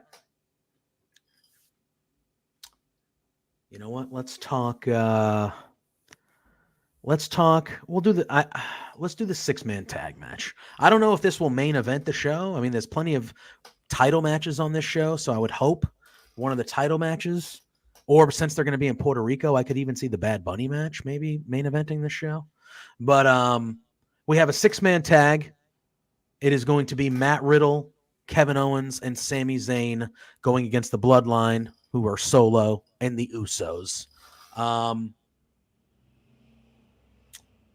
How are you feeling about this story of the Bloodline kind of post WrestleMania? Are you still on board as much as you were? Like, are you still like, I'm excited to see Sammy still involved with this kind of? Or are you ready to move on a little bit? Absolutely fucking not. It's been so boring. It's the same main event every show. Yeah. Solo Sikoa versus Riddle. Solo Sikoa versus Kevin Owens. Jimmy Uso versus Sami Zayn. Jimmy Uso versus Kevin Owens. Blah, blah, blah, blah, blah. And it's done. Please explain one progression they've made in this story since WrestleMania that isn't just Riddle getting involved. Yeah, I don't think there has been one. I honestly don't think there has been one. Just like this needs to be the cap on this and then move on. I think, well, they're on separate shows, right? KO and Sammy are on Raw and the Bloodline's over on SmackDown. So, I think this will be the end of it. Yeah, I mean, I feel the same way. Like WrestleMania and the cap off to that was so great, and it was the end to a great story. And then they were kind of like, oh, damn, we're doing the draft, and we have a month to kind of go through. So let's just kind of keep it going. And it's like, okay, well, like the story was so great that like it's just been an absolute bore, to be honest with you. We have Darnell in the chat saying, fun fact, he thinks Bianca's reign right now is the longest African-American world champion reign ever. I think it is. In WWE. I think it is. Said that, I believe that is correct. And Which, then we got, by the way, she's only been champion for just over a year. Yeah. That's kind of like, wow. Yeah. We're never going to touch that. He says, hot take, the only interesting challenger Roman has left is Solo. Sure. Otherwise, like, who the hell else can step up? That's the fucking problem. Exactly. That's why it should have been Cody. That's why it should have ended at WrestleMania, because it's not about just Cody. It's not just about Cody. It's about what is left for Roman Reigns to do. You're just going to recycle now. Is there any part of you that wants to see Roman fight Edge again? Or no? AJ, I guess, is one. But I mean, we've seen that in the past. We haven't seen that in the context. Yeah.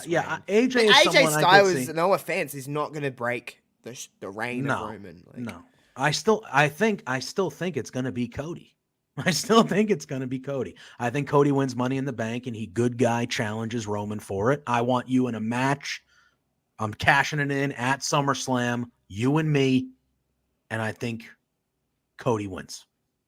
That's how I think this will go. I'm so past the Cody thing now because now it's I don't want Cody to win. And that was the that's why there was a multitude of problems with Cody losing that match at WrestleMania. Can we not? I don't want to go there because we will be here for 4 hours. I could talk an hour about how dumb of a decision that was. Long. I'm not going to do it. We'll save that for a different show. But the answer of who was going to beat Roman was right in front of you, and you just didn't do it. Mm-hmm. You just didn't do it because you were like, 1,000, nice number. Shut up. It was right in front of you. The dude's over as hell. He was the guy. And those people that sit there, this is all I'm going to say. I know I don't want to get into it. But those people that sit there and say, well, since he's come back, he hasn't gone through enough. The story before he left is part of the story. That is part of it. Stardust is part of the story. So him leaving to become a main eventer and then come back, and guess where he's been on the card since he's come back, guys? The fucking main event. I'm not touching it. Get it? Do you get it? Piss me off. Let's talk about Rhea Ripley and Zelina Vega. Oh, yeah. All right. That's it. I'm done. Good Lord. Anyway, dumb decision. SmackDown Women's Championship match, though. Yeah. Yeah. Has potential to be really fun because Rhea is a big bitch and Selena is a small bitch. That is true. And I think Selena, because she doesn't wrestle often, she's pretty good in the ring. Like she can hold her own in there. People think she's a manager. No, this girl was wrestling in TNA fucking 15 years ago. Yeah, and she was awesome. She knows what to do. Like she knows what to do in there. Sarita and Rosita were great. They were the Knockouts Tag Team Champions. If you watched TNA in 2010-11, you would know that. And I'm pro TNA, man. I know you didn't watch a lot of TNA. I didn't watch a ton. Not because I was against it. I just, I watched a lot of TNA and I seen her, and then obviously she come to WWE and whatever. But yeah, she's really quite fun, and especially Rhea Ripley. I'm not just singing her praises because she's from Adelaide, but like Rhea is a great base for working with really small women, and she has a lot of fun with that. The tilt-a-whirl, head scissor, DDT things that they're gonna do, it's gonna be a lot of fun. They're gonna have a very different kind of match that we don't see a lot with women in WWE because WWE like to kind of have the same type of woman and they wrestle the same type of woman. There's not as much as they scream diversity and all that kind of stuff. There's not a lot of big size discrepancy within the women's divisions. And Zelina and Rhea is a lot of fun for that. So I'm very excited for this one. Rhea's going to win. That doesn't matter. Yeah. But listen, when Rhea won the title at WrestleMania, I did not think her first challenger was going to be Zelina Vega, and I ain't mad about it. Is he trying to come back? Uh-oh. Nah, fuck Pluggo. He's gone now. As soon as you lose, he's out of here. Josh was like, I'm taking over. Yeah. He's in a different camera. So he's using something else. I think he's using his phone. He is. Can you hear us? What's the matter? You all right? I'm just afraid to talk because it'll just blow up in my face again. That's all right. What happened? The whole thing come crashing down? We love having you, but you just, I don't know what it is. It's all coincidence. Did But the I whole heard thing come somebody crashing said down? Cody Rhodes should have won at WrestleMania. Yeah, let's- we're not. I already went off. They can clip that and put it on there. But we were talking about Zelina Vega and Rhea Ripley. We all know Rhea's winning, but we think it's going to be a fun match because we were talking about how I think a lot of people are just underestimating Zelina and how good in the ring she is. Like she's been doing this for a long time. This will be one of those. I think this will be one of those you come out looking good in defeat type deals. Like people are gonna be like, oh, there's a reason that she's here. She's very good in the ring. I like Zelina a lot. So 100%. I don't think she's winning. I don't think she's beating Mommy. Not a chance. No. Not a chance. I don't think so either. I don't even think we started talking about the 6-man with the bloodline in Riddle, KO, and Sammy, and of just how bored we've been with this story post WrestleMania. It just seems like they're just get us through this to go to the draft and separate these guys, please. And then we went off on a Cody tangent a little bit, but overall, what was the Cody tangent again? I'm just kidding. I'm just trying to get you to pop off. No.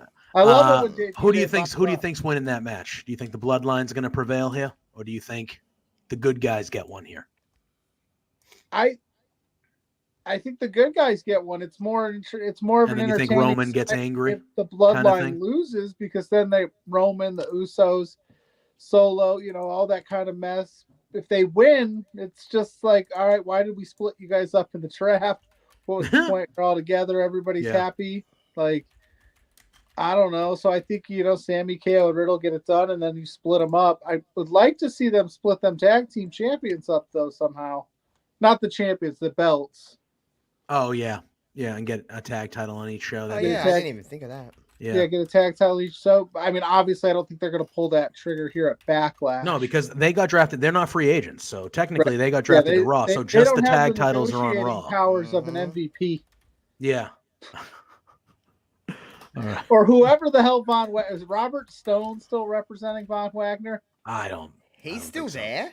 He's still there. If you're a superstar and you're getting, Robert Stone is outworking whoever you've got representing you. You might want to rethink your place in the company. But that's true.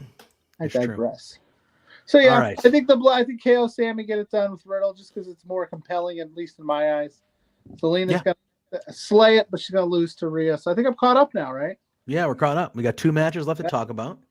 One that was just officially announced within the last week. We have Bad Bunny going 1-on-1 with Damian Priest in a San Juan street fight. So weapons, no rules. I mean, the only other quickly. It did. I was under the assumption that it was going to be Ray and Bad Bunny versus some Ford. That's what it was supposed to be, right? Dom and Dame versus Ray and Bad Bunny, and then it just went 1-on-1. Yeah. And I think that's cool because obviously Bad Bunny's first match that we saw him in, Damian Priest was his tag partner. So there's a good story to tell on top of them just kind of being at each other and what we've seen over the last couple of weeks to build to this street fight. But I was not expecting a 1-on-1 match, let alone a street fight, kind of no rules type match. I am very intrigued and excited about this match, to be honest with you. I think it's going to be really, really good. I like both gentlemen that are in this match. I'm a big fan of Damian Priest. Josh, how Bad Bunny getting the win here? Bad Bunny beating Damian Priest in his home? I don't know. It's hard to say. I would assume so, but just because it's Bad Bunny and all the stuff that's been happening, it's Puerto Rico and all that. But I think this will be a lot of fun. Actually, I genuinely do. I think it'll be a lot of fun. And I do expect Bloodline to get involved. I do expect LWO to probably get involved. They've kind of had intertwining stories, and Bad Bunny, at WrestleMania, Bad Bunny helped Ray win, kind of. So I wouldn't be surprised if there's chaos all across the match with multiple people getting involved. Like Finn Balor's not on this card. You know what I mean? So I could see him getting involved. I could see Dom will be there with Rhea. I could see Dom showing up and then the LWO fighting him off, especially when you have Zelina and Rhea probably happening earlier in the evening or at some point. I do think it'll turn into a bigger schmoz, where the street fight allows that to just go crazy. Exactly. It's wonderful. I think Bad Bunny wins, man. The headline leaving Puerto Rico is megastar Bad Bunny pulls off because if you put in a street fight, it protects Priest. That would have been my concern going one-on-one. Is Priest established enough to take an L to Bad Bunny? But if it's a street fight, something crazy can happen. Yeah, but a street he fight, loses, it protects him. Yeah. Yeah. That's the LWO could just come in rough shot, do everything. It could go nuts. Yeah. I don't know if Bad Bunny's got any friends in the music biz that he could bring along too. That could get nuts. Yeah. I think it's going to be a lot of fun though, because Bad Bunny has shown us in matches past. He's only had like 2 matches that he can go. He sets the bar for like celebrity like involvement a lot of ways. That's why I like Logan Paul. Like you can't just show up and slouch anymore. You got to put in that work. Yeah. Bad Bunny, he's out here taking crazy bumps. Yeah, he did a Canadian Destroyer for crying out loud. Yeah. And we got Dustin saying he wonders if this match might main event. I think it could. I think it could for sure. Bad Bunny is you want to talk about a worldwide spectrum. Bad Bunny's the biggest star on this show. Mm-hmm. So, I mean, by leaps and bounds. So, leaves Puerto Rico with his hand raised. And that's the big story. Like, you have this Grammy Award-winning, multi-million-dollar, superstar winning a wrestling match. That's the PR, no pun intended, from Puerto Rico. That's the PR that WWE wants right there. I mean, that's what you're looking for. I think Bad Bunny will win. But I think, like Josh said, it's going to be absolutely chaotic, and all hell's going to kind of break loose, and it should be a really, really good time. It's going to be bringing a tractor, Brock Lesnar style. You think so? We're going to talk about him next. He's in the last match we're going to talk about. I swear to God, if Brock Lesnar beats Cody, I'm going to lose my shit. Go off, fam. I'm going to lose my absolute shit. Next Thursday, can I ask you a question? JPJ loses. Can I? I will. I won't be here. I'm not going to. Can I ask you a question? He's not going to show up if Brock wins. No, that's not true because Brock's probably going to friggin' win.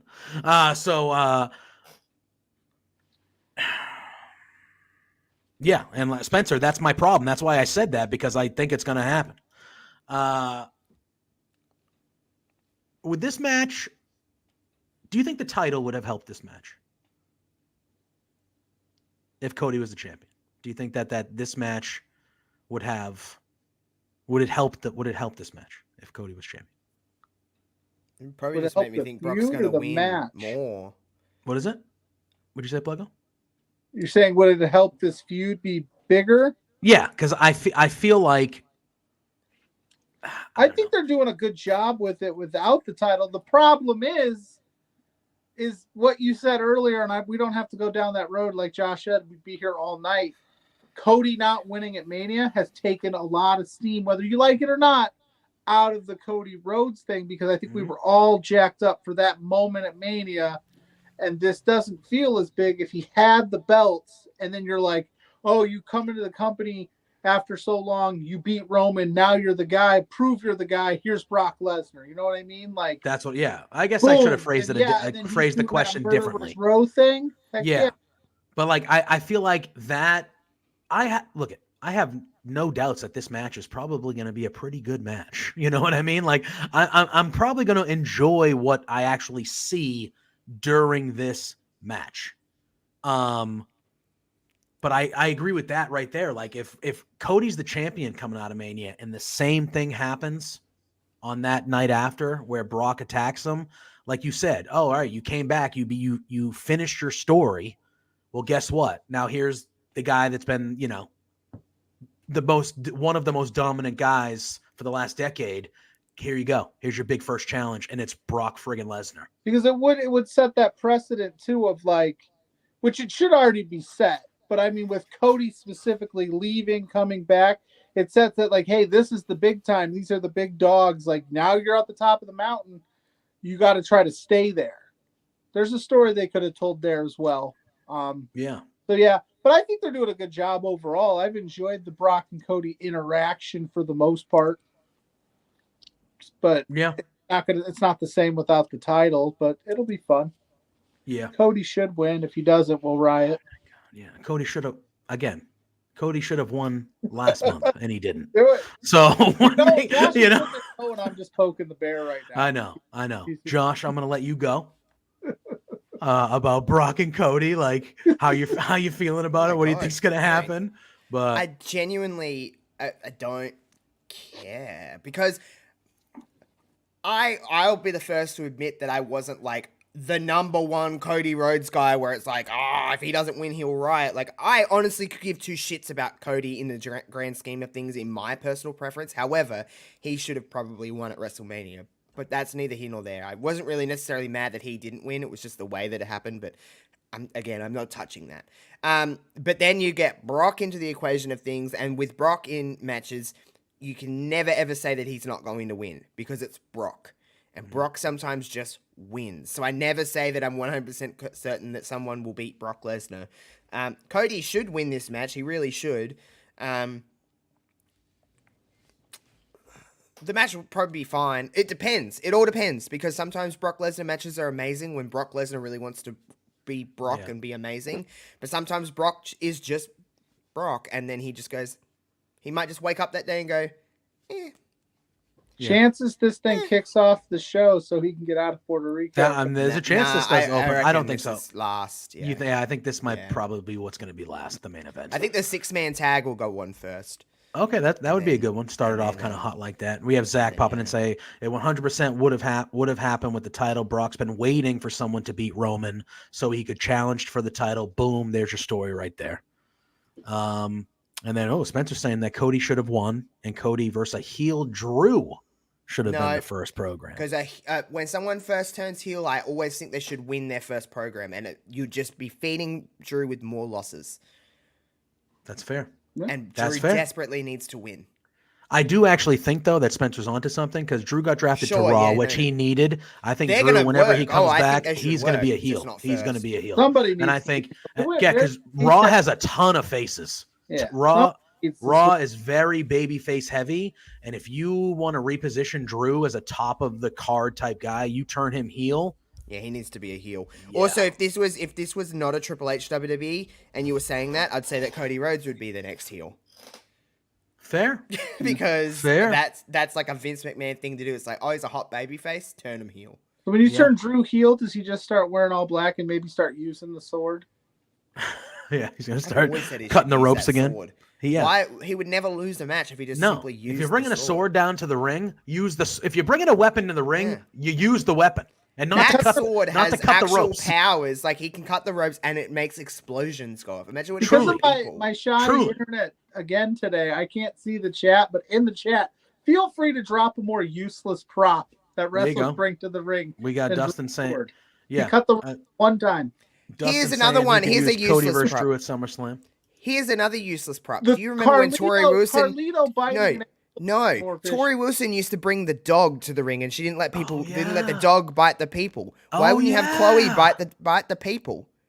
Is it a foreign object? It's a dog. I forgot about that.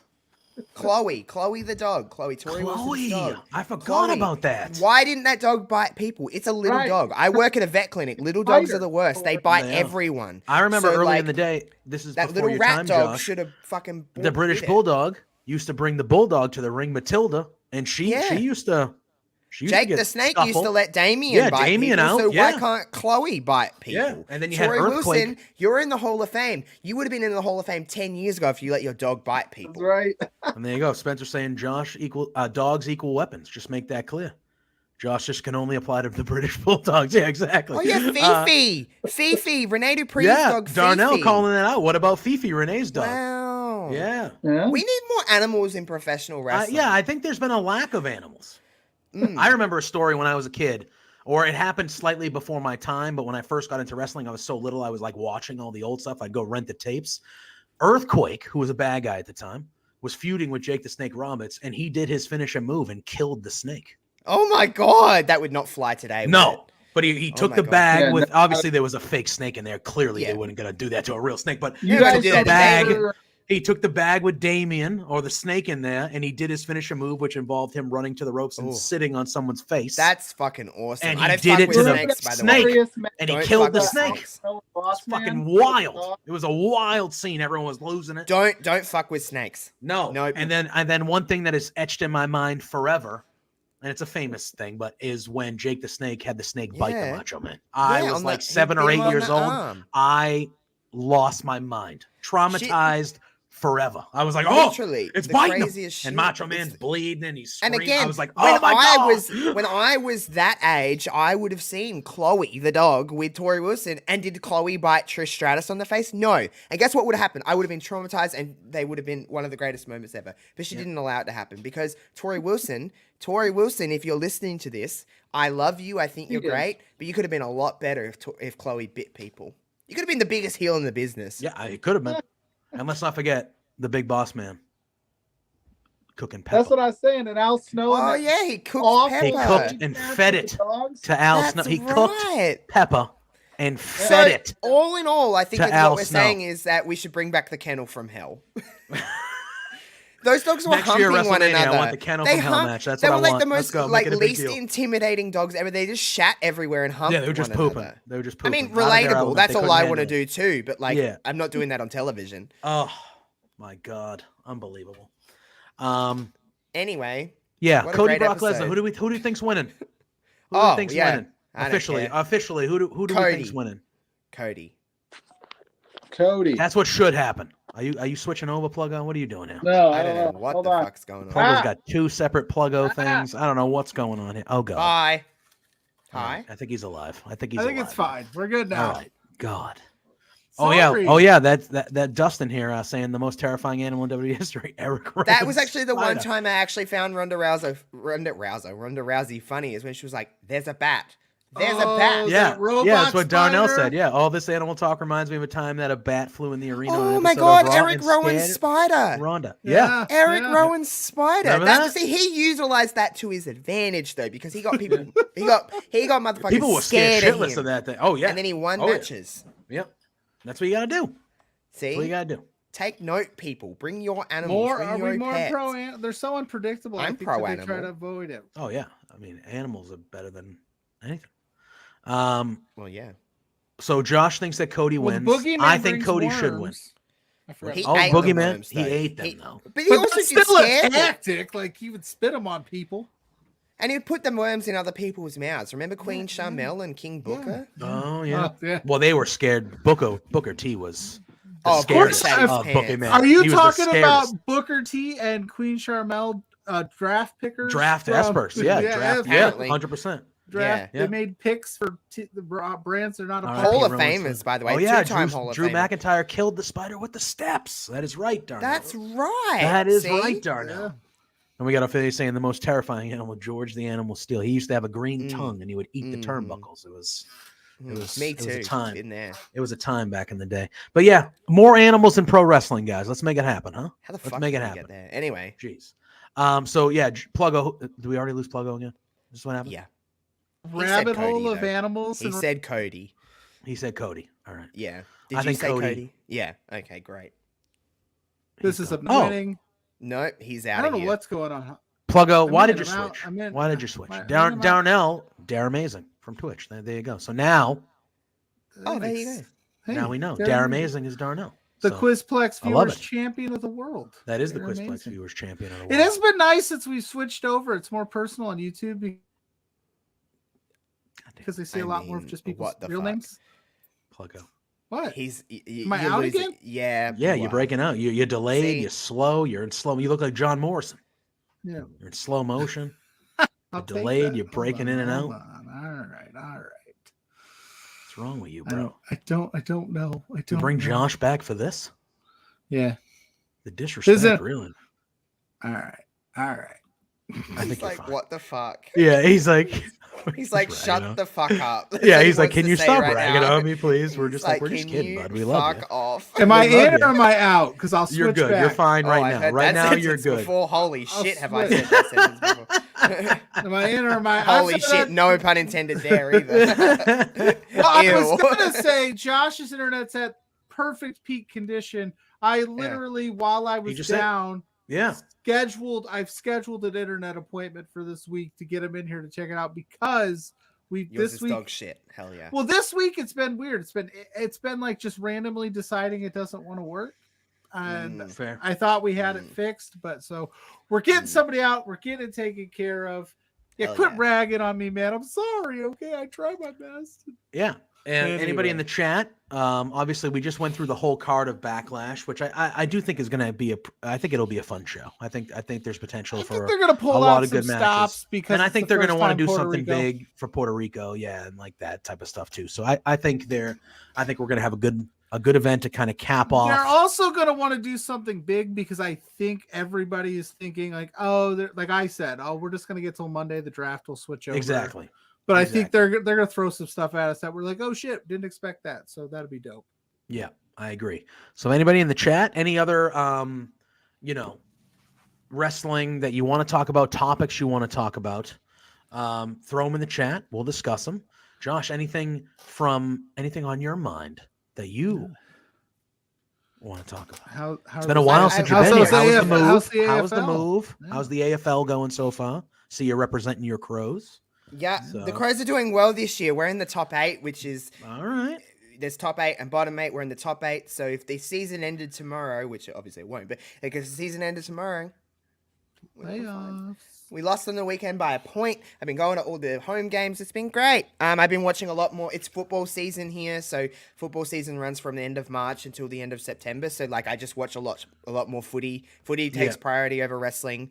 I'm sorry. I've watched. This is actually a very factual statement. I watch the least amount of wrestling that I've ever watched in my life right now, and I've never been happier to watch and love wrestling. I watch what I want to. I don't care about that. I used to have this awful FOMO feeling of like, if I miss it, oh my God. If I don't feel like I'm in the mood to watch something, I simply just don't watch it. And guess what? You don't miss anything because we live in the world of social media. So we could just see what we need to see that is equated to us.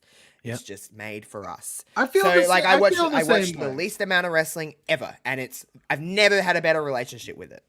I look at it like, well, right now, since the weather's starting to break, it's baseball season for the kids and sports season and yada, yada, yada. So it's like, I don't feel as bad in the summertime if I miss something. Cause like you said, I can just catch exactly what I need to catch. It comes up at the top of your feed, exactly what you like the most about wrestling. It comes up in your Twitter feed and you can just simply watch a 2-minute video and go, I've seen everything I need to see. Of course, I always watch like the events and stuff like that. Like I always watch those. But if someone asks me to do something and it's on the same time at wrestling, I'll simply just go, I'm going to choose that over wrestling.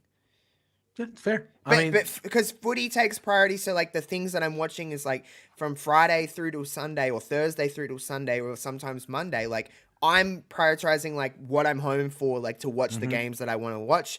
Then wrestling just kind of gets slotted in there. If I can watch it, I can. And I've never loved it more. And I still, like, sometimes I don't want to just be sitting here and, like, sometimes I just want to binge a TV show. Or sometimes I want to play PlayStation. Sometimes I want to go outside. You know what I mean? Like, I just want to do other things with my life. I used to just, like, prioritize wrestling. I, like, have to be home at this time. I can't say yes to going to do something with a friend for the... listen, watch all the wrestling you want to watch, but, like, trust me. Cutting out some of it, you will be so less negative towards it. Like, I love it so much more. Like, the stuff that I'm watching, I actually, like, desire to watch it because, like, I'm not watching as much of it. So I'm like, I'm watching this. Like, I'm actually not going to sit here and just be on my phone, like, not watching this. I'm like, this is the little bit of wrestling that I'm watching this week. And I love it way more. So, yeah. I'm watching the least amount of wrestling as honestly I want to, and it's a wonderful. Can't wait. Like, I'm excited for Backlash. If I was watching so much wrestling all this week, I wouldn't care about this card, honestly. It's fair. But, like, I'm excited to watch it and stuff like that. So, yeah, you know, and there's a new AFL game and stuff out, which is it's a mess. Has it already come out officially? Yeah, it came out yesterday. Yeah. It's fucking broken as fuck, and it's funny. Is it bad? Is it bad? Oh, it's, like, so broken. But it's funny. No. So, it's fun. Yeah. So that's, you know, and I'm just doing other things and, like, just hang around, working and I don't know, living life a little bit more. I was playing 2K23 because Mrs. Pluggo got it for me for my birthday. I am addicted to that GM mode. I think it is so much fun. Oh, yeah. Oh, so you're talking WWE 2K23. Yeah. Good game. That is a good game they came out with this year. It's very good. It is fun. Got to play that shit early. It was great. Yeah, you're a baller like that. I'm my little 2K. Yeah, you got your card. You got your badass card that was. Yeah, really it's back over. Yeah, I can see it. It's Has everyone seen that? I have. It's very cool. Let me go and I'll get it. Yeah. Show off. I'll go and get and while we're here, Ophelia says. Oh, look at that. Look at that Josh booty on the screen. They're doing a press conference. They're doing a press conference prior to the show. I saw that. That'll be interesting. A little like the UFC so a press conference style. instead of a pre-show this weekend for Backlash too. That's a pretty. That's cool the thing. Second time we've had Josh's butt on a B2B stream. True. The first time he was shaking it. Yeah, the first time he was shaking it. Yeah, this is my 2K thing they sent me because I like do stuff with 2K in Australia, like 2K Australia. And they sent me like a My Faction card, and it's got me, and I've got an overall of 99. Yeah, that's awesome. Yeah. And yeah, it's a little official thing. It come in like a cool box, and it's a little. You got some other swag too, and the video game came in that box, right? The early access, or there was like a package, a care package. Yeah, it was like a care package from 2K. I got to go, for people that don't know, because I kind of did this and then I was kind of like ducked off the internet not long after this. So I got to go to Sydney. I live on if you look on the map of Australia, I'm down the bottom in the middle and Sydney's over here on the east coast of Australia. And I got to fly to Sydney. 2K sent me out and there was a very small group of us that got to play and capture some content for 2K early. Got to go to the 2K offices in Sydney. So it's not like the global 2K office, but it's the Sydney. It's the Sydney representation. It's the Australia and New Zealand. The whole thing. Yeah. The Australia and New Zealand side of 2K. We got to meet a heap of people from 2K, kind of see how their offices operate, and got to play the game and meet other creators. Like I got to meet people. A lot of people know King DJ. Yep. I got to meet him. There was only about 5 of us that went, so it was really cool to be selected for that and be included. And I got to do some stuff with 2K, which little me playing wrestling games as a kid, like I'll always be based in wrestling video games is always going to be my like favorite part of wrestling. And it's always something I identify most with as a child. Like I love the video games. And as I've gotten older and started streaming, like I never ever thought that I would be included in like going to the people that make the game essentially associated with making the game, like to go and play the game early, like that's cool enough as it is, but just to go and be invited and have a relationship with 2K is really, really weird. And but it was cool. It was cool to get flown out. I've never been to Sydney. A lot of people know when they think of Australia, they probably think of Sydney. Cool. I got to see like the Sydney Opera House and the Harbour Bridge. Like everyone knows they're like 2 landmarks of Australia that I've never got to see. Because I think people think Australia is quite a small country because pure population, it's a little smaller, but it's actually massive. It's just there's a lot of land and there's a lot of stuff like that. So it's a big country. Like it's a very big country. Got to kind of hop on a plane. It was literally like in and out. Like I was there for a day and flown home the next day. But it was cool. And hopefully we get to do more. I did get invited to go to the watch party at WrestleMania to go and watch it in Sydney. I just couldn't make it. It was just a little bit too hard.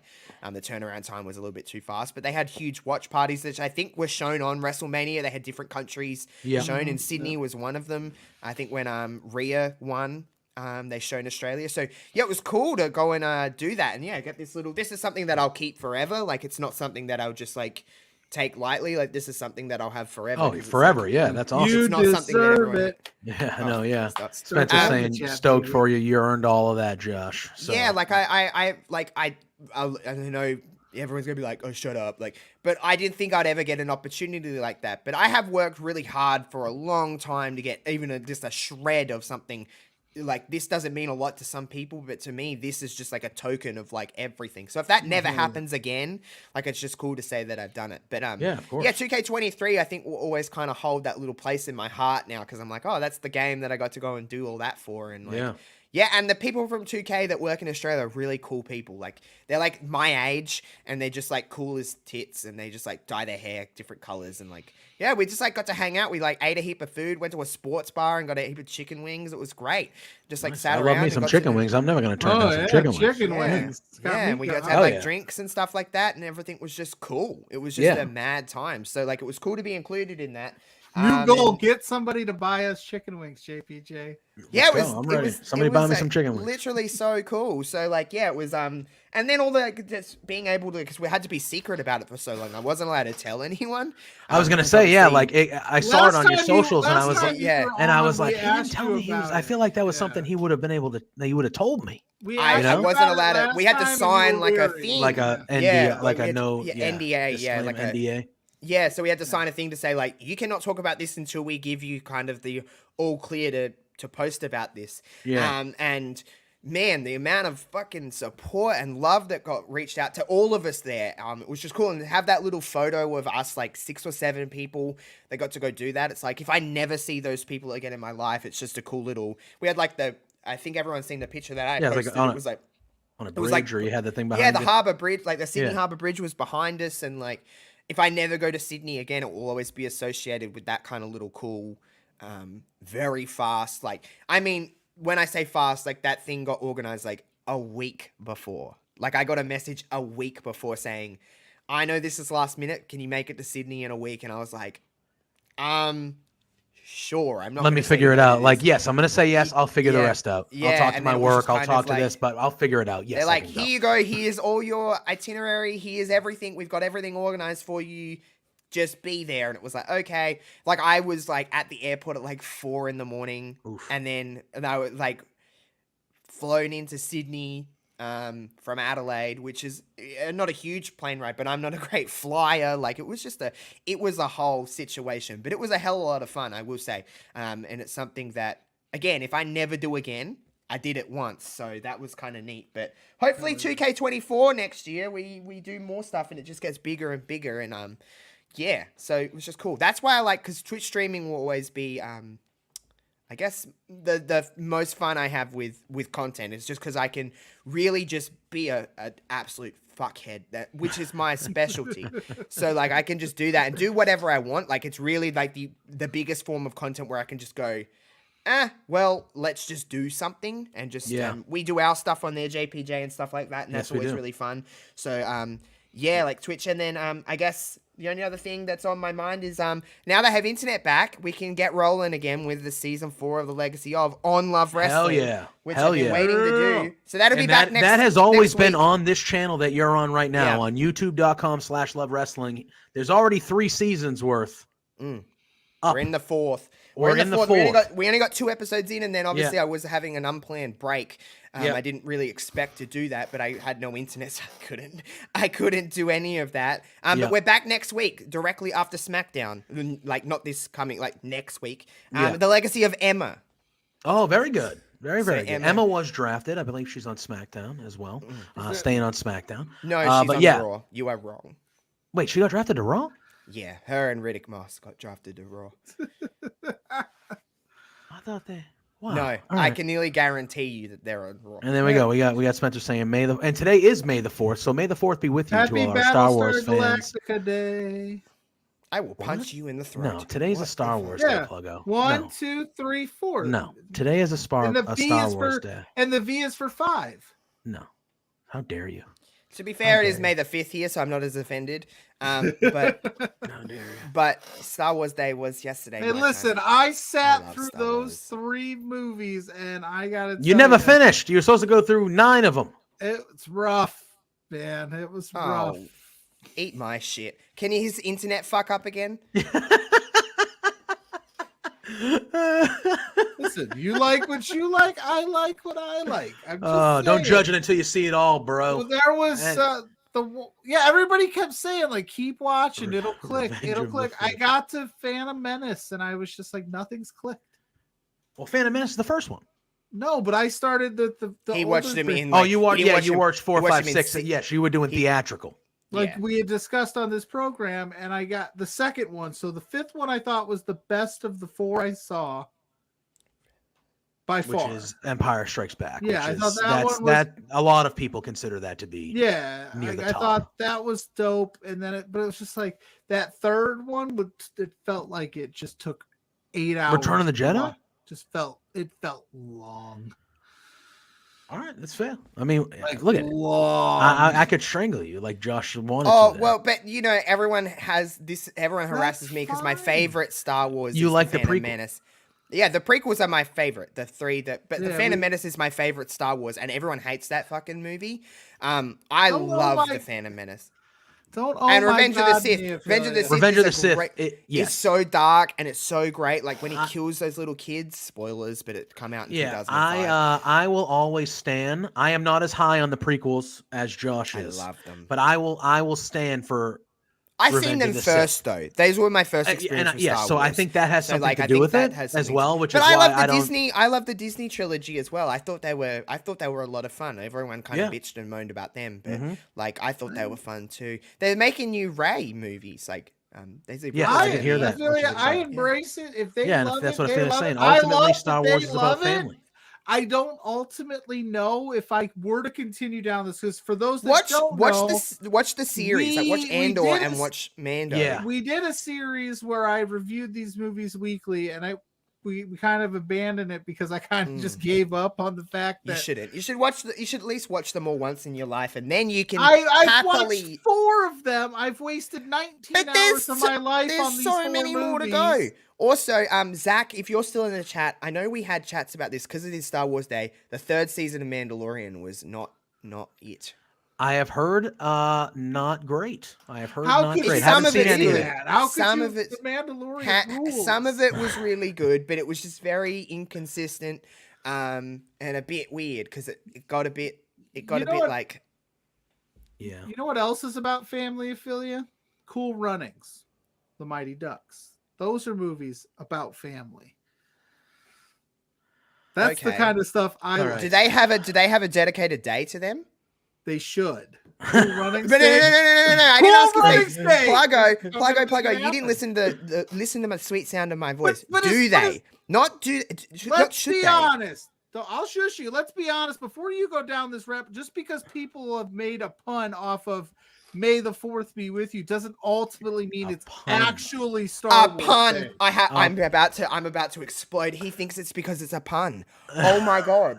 Is it not? Do they say May the 4th be with you in the movie? It's That's May not the reason 4th. they have the day. Is it officially Star Wars Day nationally recognized on a calendar as Star Wars Day or anywhere? It's just because it sounds like I don't know saying if May the 4th. Do you May want to the explain? Force. Before we get out of here? No, do you please. wanna I'm not do you trying wanna to quickly? be a jerk. I'm legit. Do you want to like, quickly explain why it's May the 4th, Josh? Yeah. Why? Is that? You know what? I'm just gonna let him have his thought on that. That's meant No, I'm asking. I literally.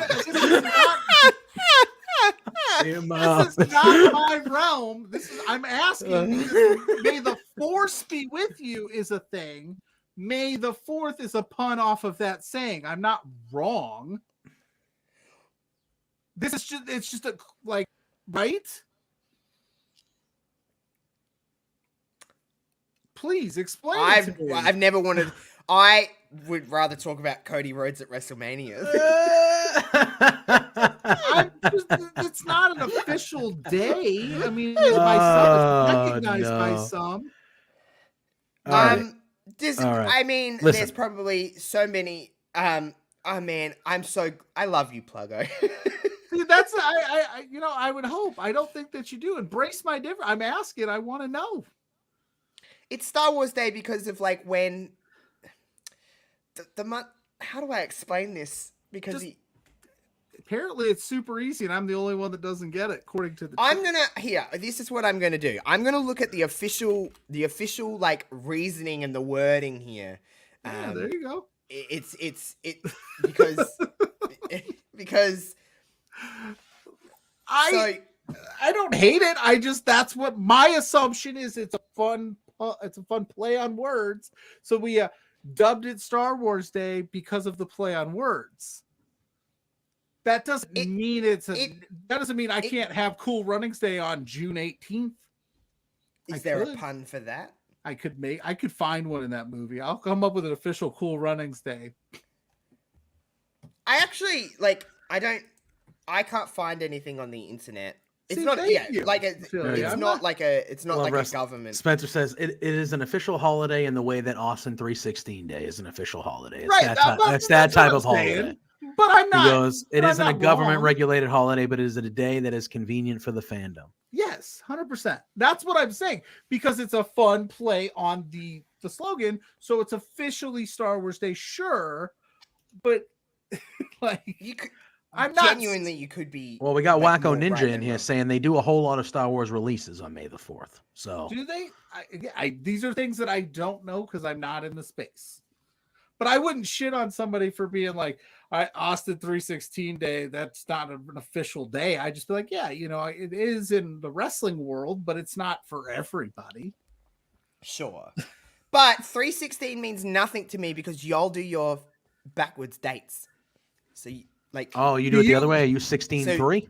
So it would be, because Right. today is like, well, today is not a great example because it's the 5th of the 5th. But like, we would say, like, yesterday is the 4th of the 5th, where you would say it's like. Oh, that's how five. you. Oh. Yeah, because America's backwards. We have, that's how we. I think like, you're well, the we only gotta do it our country. I don't way. know about Canada. Canada might. I don't know if Canada does the same as you. I'll pay you time and a half for Cool Runnings Day, Zach. It's fine. Wow, there you Cool go. Runnings is a good movie. Spencer says, if we're being technical, May could technically be Star Wars month because up until the Disney films, which were the last 3, they released their canon films on May 25th. So May is basically, Star Wars month. Yeah. And they do day, month, year. So they would do 2. So they would do True. 4, 5, whatever. Sometimes I See, we forget. do it opposite. We would do month, date, year. That's how we And do it. you use like Fahrenheit. I and honestly you think it use- was just the Americans at some point Miles. going, we need to do everything different than everyone else to stand out. I always forget that Canada and Australia are in the Commonwealth, so like we do a lot of things the same, just purely because we rule to the king now. I mean, not the speaking queen. of, we could go down that rabbit hole. I mean, according to the earlier chat, MRB was chilling in that 92-degree Fahrenheit, which translate roughly to like 60 degrees Celsius or something like that. No, No, you'd no, die. no, it You would doesn't. die. It's in the 30s, maybe. Low it's in the 30s, high 30s. 20s. If it was Yeah, 60 30s, degrees Canada. Fahrenheit, the earth would melt. It's not. We get up. We No, get way hotter 92 than that. degrees, 92 degrees Fahrenheit would be 60 degrees Celsius because there's No. like a minus 30 or No, something. No, because It 110. would be 32 degrees Celsius. 31. 110 Fahrenheit is what we get the hottest here, and that's like 43, 44. Okay. All right. Well, we're talking about weather, so that tells me that we. I'm just We're talking about two. I'm just honored that I could still rile up a chat. People haven't caught on in 101 episodes. I mean, you're talking. Listen. And look, I get it, dude. It's like, fun. yeah, if you're not a Star Wars guy, that's all well and good. Oh, yeah, Not everybody's I could gonna give like two shits, everything, to be honest. But like wrestling, right? Wrestling is a fandom that is made up of a lot of nerds, and I say that term endearingly because I am one of them, and I feel like there's a lot of wrestling fans and just people in general, but like a lot of wrestling fans are Star Wars fans. So when you come in here bringing that heat, I didn't bring Well, heat. Star I Wars- just you're gonna- I didn't enjoy you're it. gonna, that's what's gonna happen. It's gonna happen. Oh my god! Well, But anyway, but I've got I a do- ring and everybody love everybody. ELE. Josh, Jackie Moon. we have something we're doing together tomorrow night. oh yeah. Which we can talk about because this is where I'm going to let you plug your stuff, let the people know what you got coming up, where they can find you, do all that dance.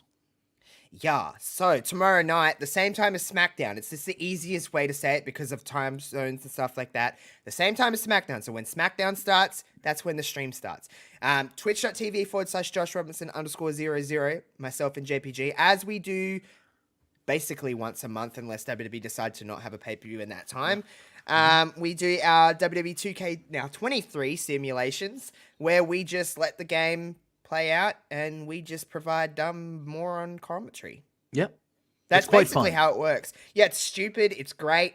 You can watch it live. I'll have it on my YouTube within a few hours after it's done, so you can watch it before Backlash. And and as you know, everything that happens on our simulation streams is canon. It does, Correct. in fact, happen in real life. So if you don't want spoilers, maybe don't watch. Maybe don't Yeah, watch. But that we is do true. it better anyway. So because you If you're not know a fan why of- not? If you're not a fan of Omos doing I mean, shooting star look at- presses, Look at Omos is going to have a match on that sim tomorrow, and we'll see.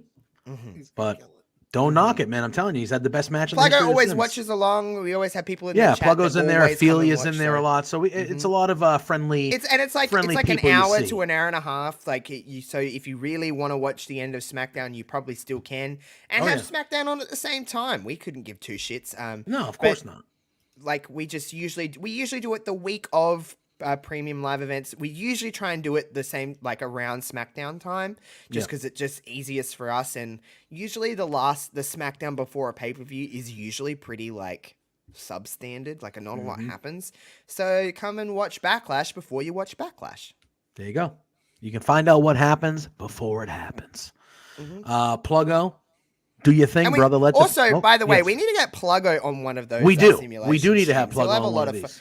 I've been trying. I'm the guy like on the outside, be like, "Let me in, guys." Yeah, you can come and hang out in our Discord, and you can. That'll be a lot. You can yell at me there. Yeah, because you're on my stream, bitch. Yeah, so we can all really yell at Pluggo for his Star Wars take. Technically, I can tell you guys to shut the fuck up. You do that anyway. That's so true. No matter where I am, I'm going to tell someone to shut the fuck up. It's pretty fun. And people usually listen. I don't know. I think it's because I'm really little. I don't know why. People always listen. Maybe between two beers, but you still run this shit. Fuck yeah. Hell yeah. I didn't even let anyone be next to me because I'm like, nah, I want my own. Yeah, I'm on my own level. I'm on my own level. Get on his level. Hell yeah. Pluggo, let the people know where they can find you. Let the people know where they can find us and what we got coming up here at Love Wrestling. What do we got coming up? So, Love Wrestling. What do we got coming up? No, I'm just kidding.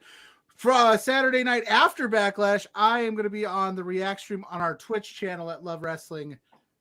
Twitch.tv/Love Wrestling. Excuse me, I'm getting confused. I got all these new homes, new places. Twitch.tv/Love Wrestling CA. I'll be there with Lawrence, maybe this beautiful gentleman. Possibly, might be a JPJ appearance. He might hop on. We'll talk about what happened on the show. We got Sunday brunch right here on this channel on Sunday. Brunch gimmick. I'm old school. My mug says Sunday brunch, man. Yeah. I love this. Evolve.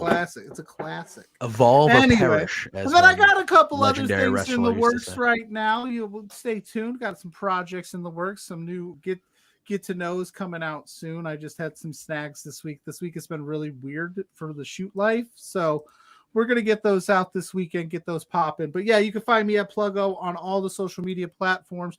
You can find the show page at B2B, at B2Beers on all of the social media platforms, well, to stay up to date on everything we're doing, whether it's JPJ doing his gaming, whether he's hanging out with Josh, whether I'm, trashing Star Wars, whatever. It's all on the social medias. Oh my God. So you can close this out, but I had to. I couldn't help it. I'll close this out. Before we get out of here. Before I get kicked off the stream again. No. Before we get out of here, we want to thank our sponsors, RK Athletics, Rich King and the gang over there, personal training, meal prep, virtual or in person. They are the group you want to see. Summertime is coming. If you want to start working, getting a little physically better, start getting, the beach bod going and all stuff like that, give Rich King a shout.